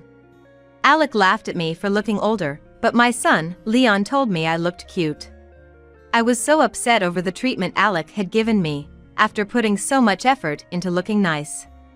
30 minutes had passed since I left the venue. I thought it was Stuart calling when my mobile phone rang, but the screen strangely showed Alec. My finger froze as I was about to press the call button. I hadn't been in contact with him at all since the divorce, so I hadn't even thought about his name still being in my phone book. I definitely didn't want to deal with Alec, so I decided to ignore the call. But the phone kept ringing. After about 3 rings, it stopped, only to start ringing again without a pause. What's this? Does he still have something to complain about? In no time, the missed calls had piled up to dozens. At this point, it's hard to tell who the stalker is. Checking my call history, I realized a colleague from work had also called. Interrupted by Alec's incessant ringing, it was resulting in a missed call notification. While fiddling with my phone, scared of accidentally making a call, I noticed a message from my colleague amidst the missed calls and managed to check it. The candle service. It seems the bride, Chanel, is upset because of my absence. The candle service was one of Chanel's special requests. She had tried to gather all the guests who had stepped out for a toilet break or a smoke, causing a small commotion when I didn't return. I had messaged my colleague that I had to leave due to an emergency, but I could imagine Chanel wouldn't be satisfied with that explanation. The voicemail Alec left was, "I thought you were stalking me. If you were really a guest, you could have just said so. I'm not mad, so just come back already. It'd be a waste not to eat the cake." The condescending tone of his hurried message made me even less inclined to return. What a hassle. With hundreds of people there, it wouldn't matter if I was missing. I vented my true feelings, thinking no one was around. Then, a car pulled into the parking lot. To my surprise, a woman in a pure white dress got out of the driver's seat. She looked exactly like a bride. Normally, brides get ready at the venue, so this was clearly unusual. I couldn't help but stare at her. Noticing my gaze, the woman gave me a kind smile. "Thank you for attending our wedding today." "What?" Misunderstanding, I forced a smile and explained. "Oh, I'm a colleague of the bride currently at the reception. Are you about to have your ceremony? Lovely dress." "Thank you. I've been looking forward to this day. Congratulations." Despite the pleasant atmosphere, I felt a sense of unease. I remembered Chanel bragging various things about the wedding. How she requested the highest quality catering, a dress by a famous designer. Her bragging wouldn't end and our break times were completely consumed by those topics. And one of them was the exclusive booking of the wedding venue. Normally, up to 6 couples could hold their ceremonies in a day. However, Chanel insisted on having her special day all to herself. I wondered if the woman had gotten the date wrong. The happily-looking woman confided a secret, saying, "Actually." Hearing this, I headed back to the venue I had just been kicked out of. It seemed like it would be more entertaining than any special performance. At the entrance of the banquet hall, Alec and Chanel were having an argument. Noticing me, Alec hurried over. "I've been waiting for you forever." Chanel, having been informed by Alec, glared at me. "So you know Alec? I heard you used to like him and followed him around. Saying you can't celebrate the marriage of someone you used to like and leaving? That's something middle or high schoolers would do. How inconsiderate." "Chanel, it was Alec who told me to leave. Don't be annoying. Can you not call my husband by his first name?" Alec avoided my gaze as soon as I looked at him. As if a casual lie could cover the truth. "Right, I should have been more considerate. After all, Alec and I divorced over 10 years ago." "Excuse me? What did you say?" Chanel tilted her head in confusion. Obviously, Alec hadn't shared any inconvenient truths with her. Alec tried to silence me, but I spoke up anyway. "What do you mean?" "Alec and I were married." Chanel's eyes widened in shock. Alec, sensing danger, shrank back like a scared kitten. "What? You used to be married? I didn't know about this. Unbelievable." Before the wedding, Chanel often spoke about her ideal partner. "Someone with fair skin, a model-like face, who would grant all my wishes like a prince. And of course, he has to be utterly devoted to me." A wish list that seemed pulled straight from a fairy tale. I had heard she had dated twice in the past, but she broke up with them because they merely glanced at another girl, screaming betrayal at the slightest provocation. She would never accept a history of divorce. Then Chanel, giddy with the notion of having found her Prince Charming, had married Alec after a brief courtship. It was Chanel's mistake for not looking into him more, despite her usual insistence on details. Alec hurried to cover up. Chanel, it's not what you think. I did marry her, but it was a youthful mistake. A folly of youth, you know? And to prove it, we split up after about a year. He tried to put his arm around Chanel's shoulder, only to be shrugged off. I had pretty much forgotten she existed, and now I'm all about you, Chanel. It's actually her who's been bothering me. She kept staring at me during the ceremony, and it was really creepy. Come on, Chanel, Melissa is the annoying one. You know I wouldn't be interested in someone like her. Trust me. Chanel's lips were clenched so tightly that they bled. She seemed to be holding back her anger.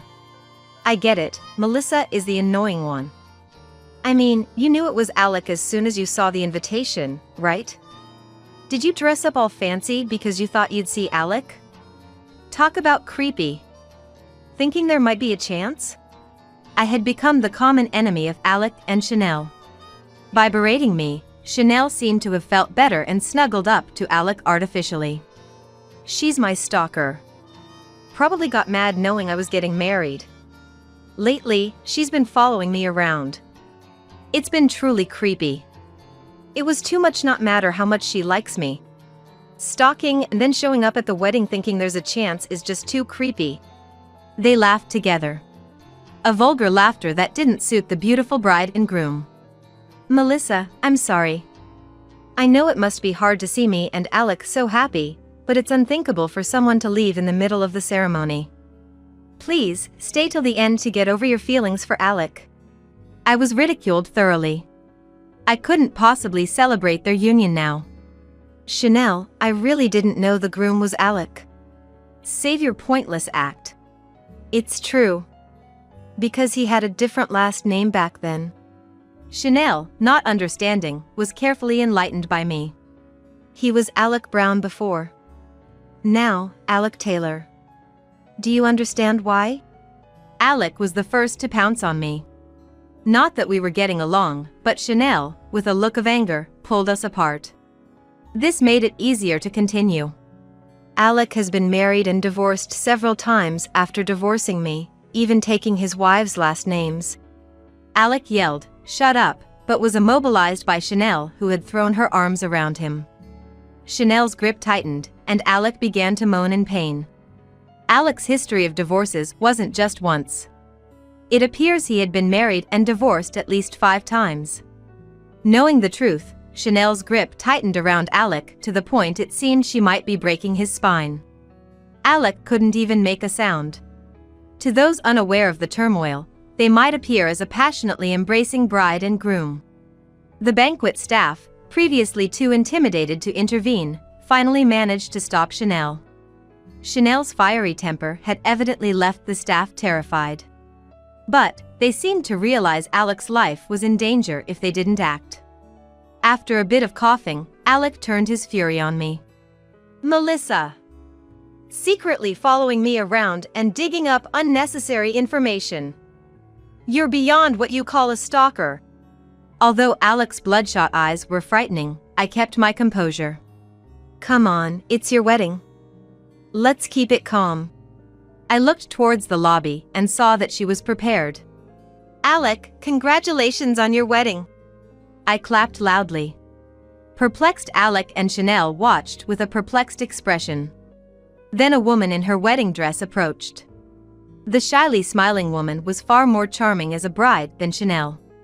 While I was blessing them with a full smile, Alec stepped back with a pale face. Isabel! The woman who had arrived at the venue in a wedding dress was named Isabel. According to her, she had been dating Alec until a few months ago.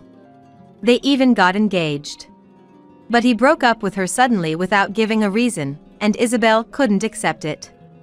Upon investigating, she discovered he had another fiancée and was repeatedly getting married. Her unceasing smile in this situation was eerie. Though skeptical of her story at first, the evidence of their relationship and the detailed records of Alec's past she provided made disbelief impossible. I've always been by Alec's side. I know everything about him. So the stalker was you? Alec had actually been a victim of stalking. That's why he mistook me for the stalker. While Chanel and the staff were stunned, Isabel pulled Alec's arm. In place of the frozen staff, I pushed open the heavy doors to the banquet hall. Inside, the guests were tired of the lengthy and dull entertainment. The newly returned bride and groom were greeted with huge applause. Thank you, everyone, thank you. Isabel led Alec through the venue. Isabel radiated a happiness aura from her entire being. Alec, now utterly soulless, barely managed to stand. A light push on his index finger might topple him. Gradually, the applause thinned, and the room grew so quiet you wouldn't think it held hundreds of guests. Who are you? Finally, Chanel shouted. Lifting her dress, she stormed towards Isabel. A beautiful bride and an ugly bride faced off. I was the one promised to marry Alec. Chanel pulled on Alec's right arm, while Isabel clung to his left. Lies. It's not a lie. I presented the evidence Isabel had prepared to Chanel. Even after seeing it, Chanel screamed, "It's a lie," and threw the evidence away. A guest picked it up, and a game of telephone started spontaneously. While Isabel and Chanel fought, the whole venue quickly became aware of the situation. Even as the staff and both families tried to intervene, Chanel was too agitated to be stopped. Isabel laughed madly. Of course, the wedding couldn't continue, and the guests were practically kicked out. Alec, notably, had fainted on the floor. An incensed Chanel, not noticing Alec had collapsed, impressively trampled over his face. Isabel vanished after seemingly fulfilling her revenge. Though Chanel had been cheated on by Alec, she received no sympathy from anyone. Her disgrace at the wedding was too much to elicit even pity. Chanel came from a wealthy family, the only daughter. She dropped out of college and couldn't keep a job, so she was introduced to work at my company. Her only computer skill was internet browsing. Ignoring her simple tasks, she would bother us, busy with our work, endlessly bragging and complaining. A perfect example of self-centeredness. The forced attendance at her wedding, and our lack of fondness for her from the start, made sympathy impossible. Even Chanel's parents weren't on her side. Apparently, many guests were business contacts of her parents, who were furious at being embarrassed by her. Honestly, at least her parents could have defended her. But like Chanel, they must prioritize themselves above all. Like Chanel, they must prioritize themselves above all. Ironically, Alec should be thankful for the outcome, given he was supposed to be beaten up by Chanel. Yet for some reason, Alec showed up at my house, accusing me of stalking, when now it seemed he was the stalker. It's your fault. You past women ruined the wedding. Despite everything that happened, Alec is living with Chanel as planned, and yet he's complaining. You're happy you're married to Chanel, aren't you? No way. She's worthless. What? But you chose Chanel for her personality, didn't you? Well, yeah. I overlooked her looks and chose her for her wealth. That's a quality, right? Her family is well known around here for being rich. But if her family's money isn't coming in because she's estranged from them, there's no point in being with her. That's what I thought. I wondered if two self-centered people might get along, but normally, they'd clash. Alec was just pretending to be a prince, hiding his true self. He often complained about how boring the countryside was during our marriage, but he mentioned one good thing about it. The culture of respecting men still existed. Indeed, Alec was treated as an honored guest at my family's home, so he got carried away. Moreover, he said rural women are simple. He hasn't grown in over a decade. No matter how much anger I show, he comes begging to me with a completely changed attitude. Melissa, do something. She's put GPS on my phone because she suspects me of cheating, and I'm locked up at home when I'm not at work.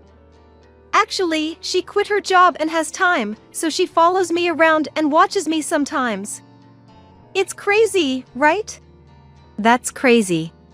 Right? She's the one who's crazy. But it can't be helped. Alec, you would cheat right away if she didn't do that, wouldn't you? It's natural for him to be suspected, as he has no credibility. Alec plays the victim, but he is undoubtedly the perpetrator. I can't even take a breather, let alone cheat. I hate this. I want to escape. Melissa, help me. Alec is nothing but a blemish on my life. Even his attempts to evoke pity is just repulsive. Just as I was getting fed up, a screech like a beast's cry echoed from afar. However, the source of the cry, charging like a gorilla, was Chanel. What are you doing here? How? You were out and I even left my phone at home. Chanel pushed the pale-faced Alec aside and whispered a warning to me. The GPS is also in his wallet and on his keychain, so I'm always watching him. Don't even think about stealing my husband. I could imagine Alec wanting to cry over such suffocating living conditions. Still, I have no sympathy for a habitual cheater. I wouldn't steal him. Be happy with Alec. I answered with a smile. Chanel tried to take Alec back, hugging him, but he stubbornly resisted. I don't want to go back. Come on, Melissa. Deep down, you still love me, don't you? His confidence was baffling. Love you? Impossible. I'm married too, you know. The front door quietly opened. I had asked Stuart, my current husband, to wait inside, feeling awkward about introducing my ex to him. But he couldn't stay away any longer due to the noise outside. Eek! Alec shrieked at the sight of the towering Stuart looking down on him. Trembling as if he'd encountered a man-eating bear, I teased him for fun. This man is being persistent. Can you do something? Stuart's eyebrows twitched at my words. Just that was enough for Alec to cling to Chanel and make a quick escape. Alec, frightened by the gentle bear, never showed up in front of me again. Whether it's because of the bear or he's sticking to Chanel in their newlywed life, I don't know. Thus, my peaceful days returned. I'm not good with confrontations, Melissa. I didn't know what to do to help when you were in trouble. Sorry. It's okay. You're protecting me, just being by my side, Stuart. Even with this look, there comes advantages. I always felt my size and intimidating presence were a flaw, but it turns out, just a glare can protect my family when needed. Not bad at all. Stuart and I shared a smile. Then Leon, wielding a toy sword, bursted in. I'll defeat the dinosaur. Suddenly, it was time for a play fight. Stuart is always casted as a dinosaur. Ah, I'm defeated. Got you. Mama, I came to save you. I defeated the scary dinosaur. Stuart effortlessly lifted Leon onto his shoulders. Brave sir, I won't cause trouble anymore. Please make me your ally.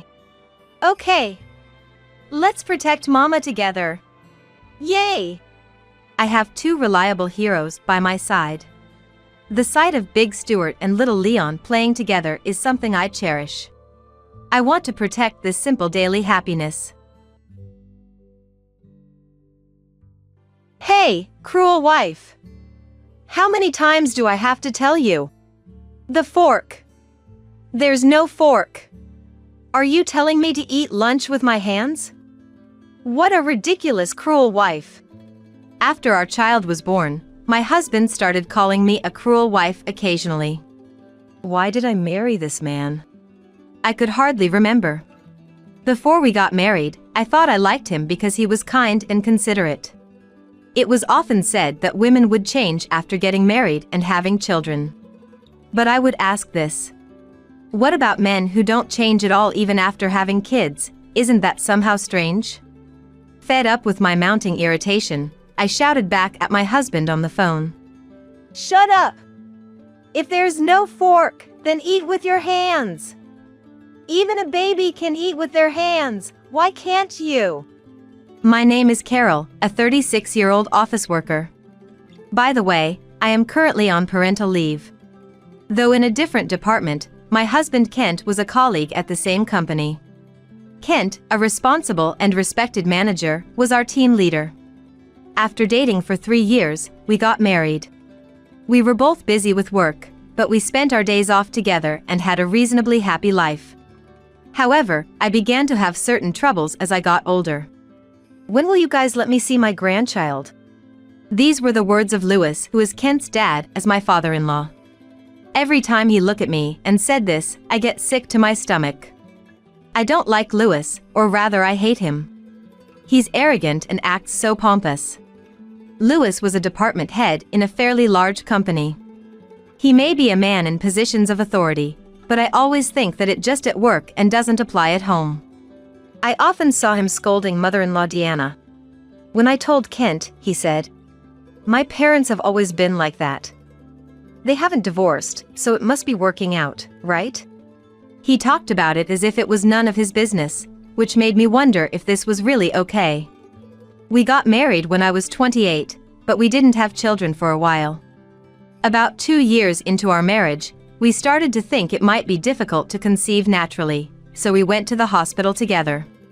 The test results revealed there was something wrong with Kent. What? You mean I'm the cause? Really? Kent couldn't believe what the doctor said. Even after getting a second opinion at 2 other hospitals, the results were the same.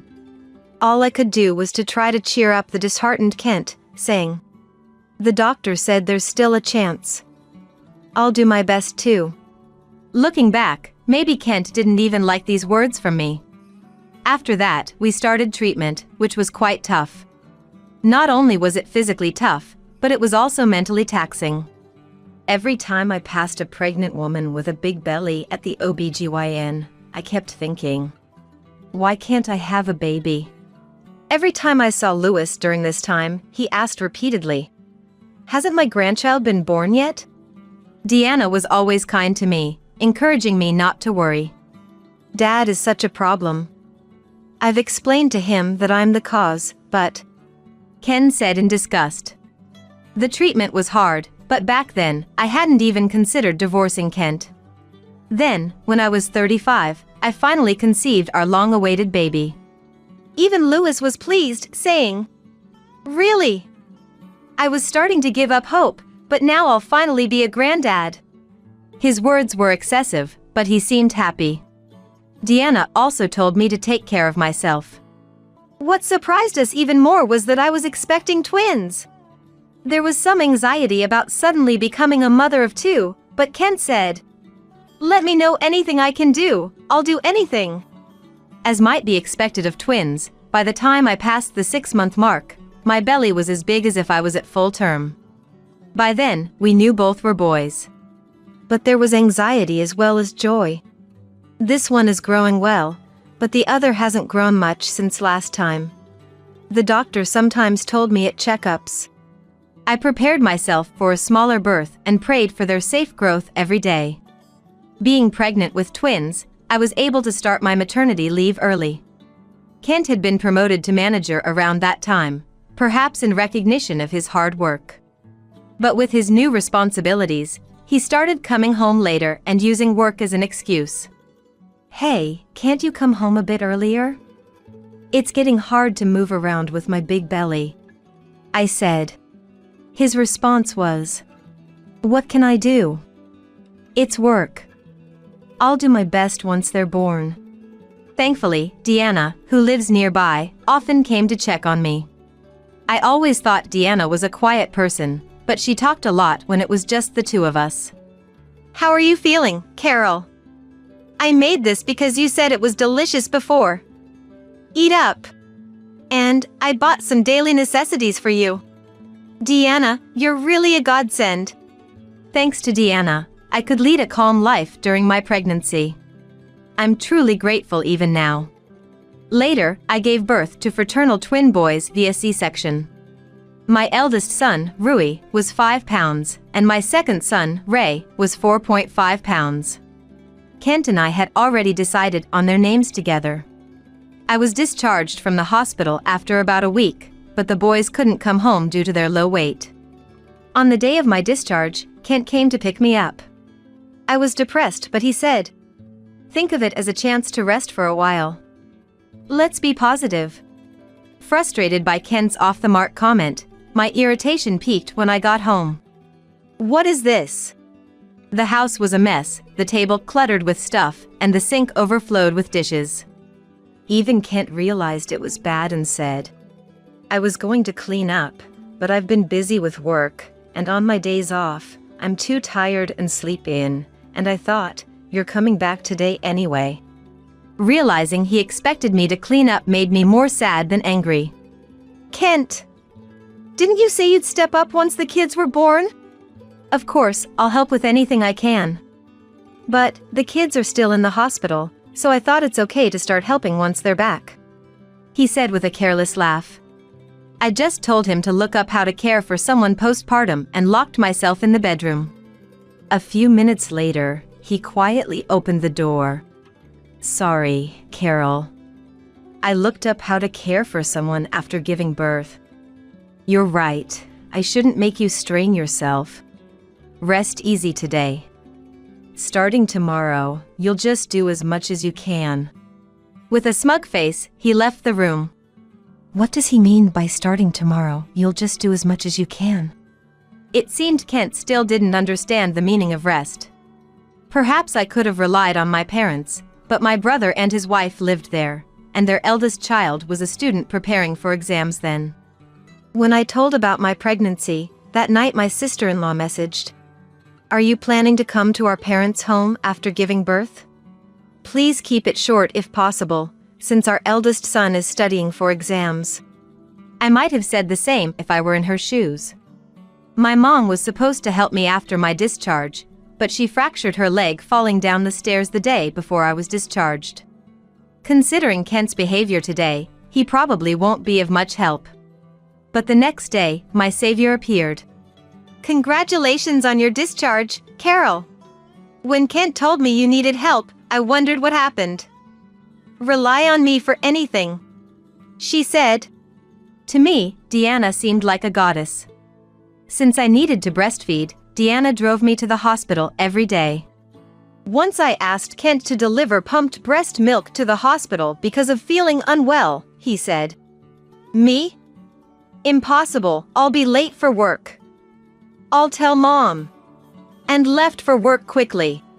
Kent always left inconvenient tasks to others. Kent will surely do more once childcare starts, and I need to try harder too. At that time, I still had the energy to think that way.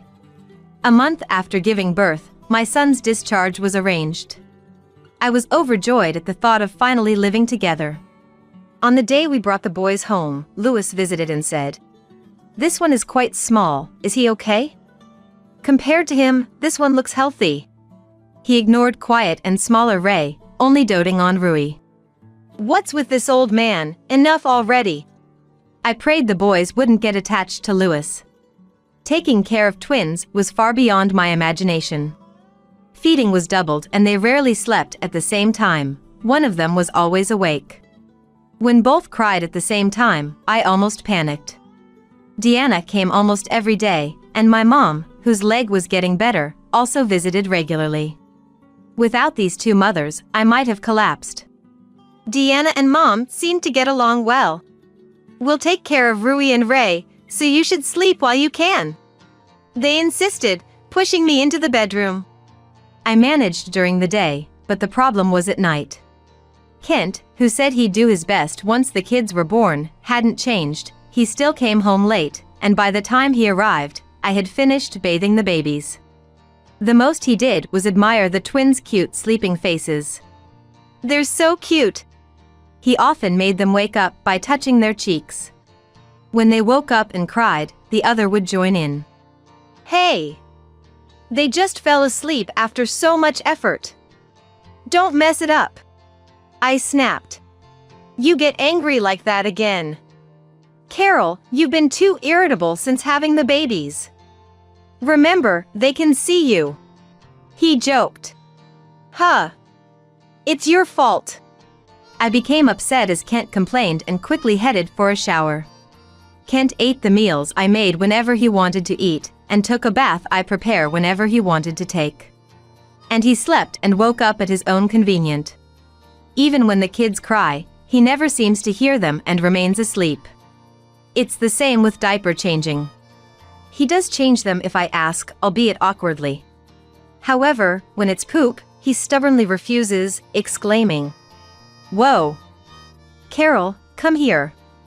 Rui pooped, so change his diaper quickly. What does he mean by doing his best? Is this it? That can't be true, right? I felt like I wasn't co-parenting with Kent. I would have collapsed if it weren't for Mom and Deanna.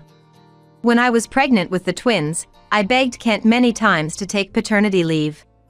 I asked, but it's difficult. "It's a pity, but I'll do my best when I get home from work," he said. And this was the result. Furthermore, Kent told me, "At my company, no man takes parental leave. The wives of my colleagues make lunch every day. Professional moms are different, huh?" Before giving birth, I used to make Kent's lunch every day. I didn't have time for that since the twins came, so he had to buy lunch or eat out. Kent seemed annoyed by this, and I felt his sarcasm. By then, my love for Kent had completely cooled. Could anyone still love their husband in this situation? Maybe it's time for a divorce. He hardly contributes to household chores, just complains. But raising twins alone, that's unsettling. I hesitated to take the step towards divorce, especially with the twins still so small. Meanwhile, the boys grew steadily. Rui remained a bit smaller but eagerly drank both formula and breast milk. By 6 months, they could almost grow to average size. We started weaning. I learned recipes from Mom and Deanna, read books, and tried many things myself. Despite being twins, their food preferences were different, which was fun. Looking at the mushy baby food, Kent said, "Wow, how can they eat this? Looks disgusting." While saying that and feeding our son, I intervened. "Enough. I'll take over." To which he replied, "Why can you only talk to me like that? I'm doing my best in my own way. Carol, you like a cruel wife. Be a little nicer to me, I feel suffocated." His words brought tears to my eyes. Is it my fault? I'm trying hard, aren't I? That night, I thought to myself, maybe I had been too harsh on Kent. I felt a little remorse. To apologize, I made lunch for Ken the next day for the first time in a long time. Kent seemed happy and a little embarrassed. "I made Kent lunch today, he was shyly happy about it," I told Deanna, who was at my house, and she responded, "Thanks for doing that for Kent, but you should let him buy his own lunch. He should be making it himself." We laughed about how Lewis would dislike that, and just then, my mobile phone rang. "Maybe it's a thank you call for the lunch?" Excited, I answered. "Where's the fork?" Kent's yelling echoed in my ears. "Sorry, what?" I responded. "Hey, cruel wife. How many times do I have to tell you? The fork. There's no fork in the lunch. Are you telling me to eat with my hands? What a ridiculous cruel wife." As I fell silent, he said to me, "Is this payback for yesterday? You really have a bad attitude. Bring me a fork in 5 minutes." I felt bad about forgetting the fork. But did he need to be told this much? At that moment, I stopped seeing this man as family. Maybe it was too late, even by my own standards. My anger welled up and it reached its peak. Without regard to Deanna being next to me, I shouted, "Shut up! If there's no fork, then eat with your hands. Even a baby can eat with their hands, why can't you?" Perhaps Kent didn't expect such a reaction and said, "We're getting a divorce, that's it with you, the cruel wife. We'll talk when I get home." And hung up. I glanced at Deanna, who had an unexpected reaction. Kent came home very early that night, perhaps finishing work at a normal time. Behind him, Louis and Deanna were there. Louis sat down arrogantly and demanded, "Hey, coffee!" Thinking it was probably the last time I'd see this uncle, I silently made coffee. "I've heard most of it from Kent. Aren't you being a bit too selfish?" Louis spoke to me arrogantly as usual, laughing at the idea of a housewife being so bossy. "I was an office worker, just on parental leave, but I didn't feel like explaining." I said, "Really? I just get so irritated with Kent, who shows no responsibility or awareness as a father after the birth of our children." Louis sighed. Men are like that. I was the same. It can't be helped. You're the reason we couldn't have grandchildren for so long, yet you haven't apologized to our family? Huh? What did this man just say? So that's why he was so harsh on me. Kent looked uneasy next to Louis, who demanded an apology. Really? That's a lie from Kent. The issue lies with your son. I pulled out Kent's medical results and slammed them in front of Louis. Even Louis was taken aback and accused him. "Carol, I'm sorry. I said those things, but I don't really want a divorce. I apologize for lying about the test results. I just couldn't believe them." Kent apparently didn't want a divorce. He probably thought bringing Louis and Deanna would work in his favor. I quietly handed him the divorce papers. "A joke, right? Rui and Ray are still so young. You want to make them poor fatherless children? Better fatherless than with a father like you. You're always lying, Kent. You never change, always saying you'll do your best. When have you done? I'm tired too. Let me be free. And, you think I don't know anything?" Kent looked confused. "A lot of people at your company heard today's call. It's embarrassing. A colleague called me, worried. That's when I heard about the parental leave. You said you didn't need it, all lies." Concerned about me with the twins, Kent's boss had asked to him, "How long will you take for maternity leave?" Despite that, Kent had declined. It was also revealed that Kent could have left work on time on some days, but he deliberately stayed late. Kent was silent and downcast at my words. Seeing this, Louis intervened. "Well, you know, men have their own circles. Supporting that is a wife's role. You'll understand eventually." He looked at Deanna as if seeking agreement. Deanna scoffed at Louis. "That's something I'll never understand, no matter how many years pass." Louis was taken aback by her reaction. Ignoring Louis, Deanna said, "Kent, let Carol go. Make sure to pay proper child support. That's the least you can do." Not expecting this from Deanna, Kent looked helplessly at Louis. Then, Louis suggested something outrageous. "If you divorce, leave one child here." "The bigger one, yes, that one." Pointing at our eldest son, Rui. I was so angry that I almost hit Louis. Then Deanna slapped Louis, shouting, "Enough already!" Louis was shocked and exclaimed, What have you done? We might as well divorce too." As if waiting for these words, Deanna said, "Really? Thank you. Then please sign here." "I've already done." 2 divorce papers were laid out on the table. The 2 men remained silent and seemed to be thinking. This wasn't supposed to happen. After Kent yelled at me on the phone, Deanna chuckled and said, "Kent grew up watching Louis treated women poorly. A foolish husband and a foolish son, pathetic. Carol, I've reached my limit too. The end of a man who can't do anything alone must be ridiculous, don't you think? Let's make them regret it." I felt a bit scared seeing Deanna's face, but realized she must have endured worse treatment for a long time. Kent and Louis filled out the divorce papers while saying, "Regret this," and handed them over as if throwing them. They frustrated me till the end, but Deanna and I were finally free. I returned to my parents' home. My brother's family had moved nearby, so their children could attend a local high school. Deanna, having received her share of the assets, moved close to my parents' home. She's become quite close with my mom and visits her often. The boys are happy, loved by their two grandmothers. As for Kent, the fork incident became widely known at work, and he lost respect, especially among female colleagues, being whispered about as a women's enemy.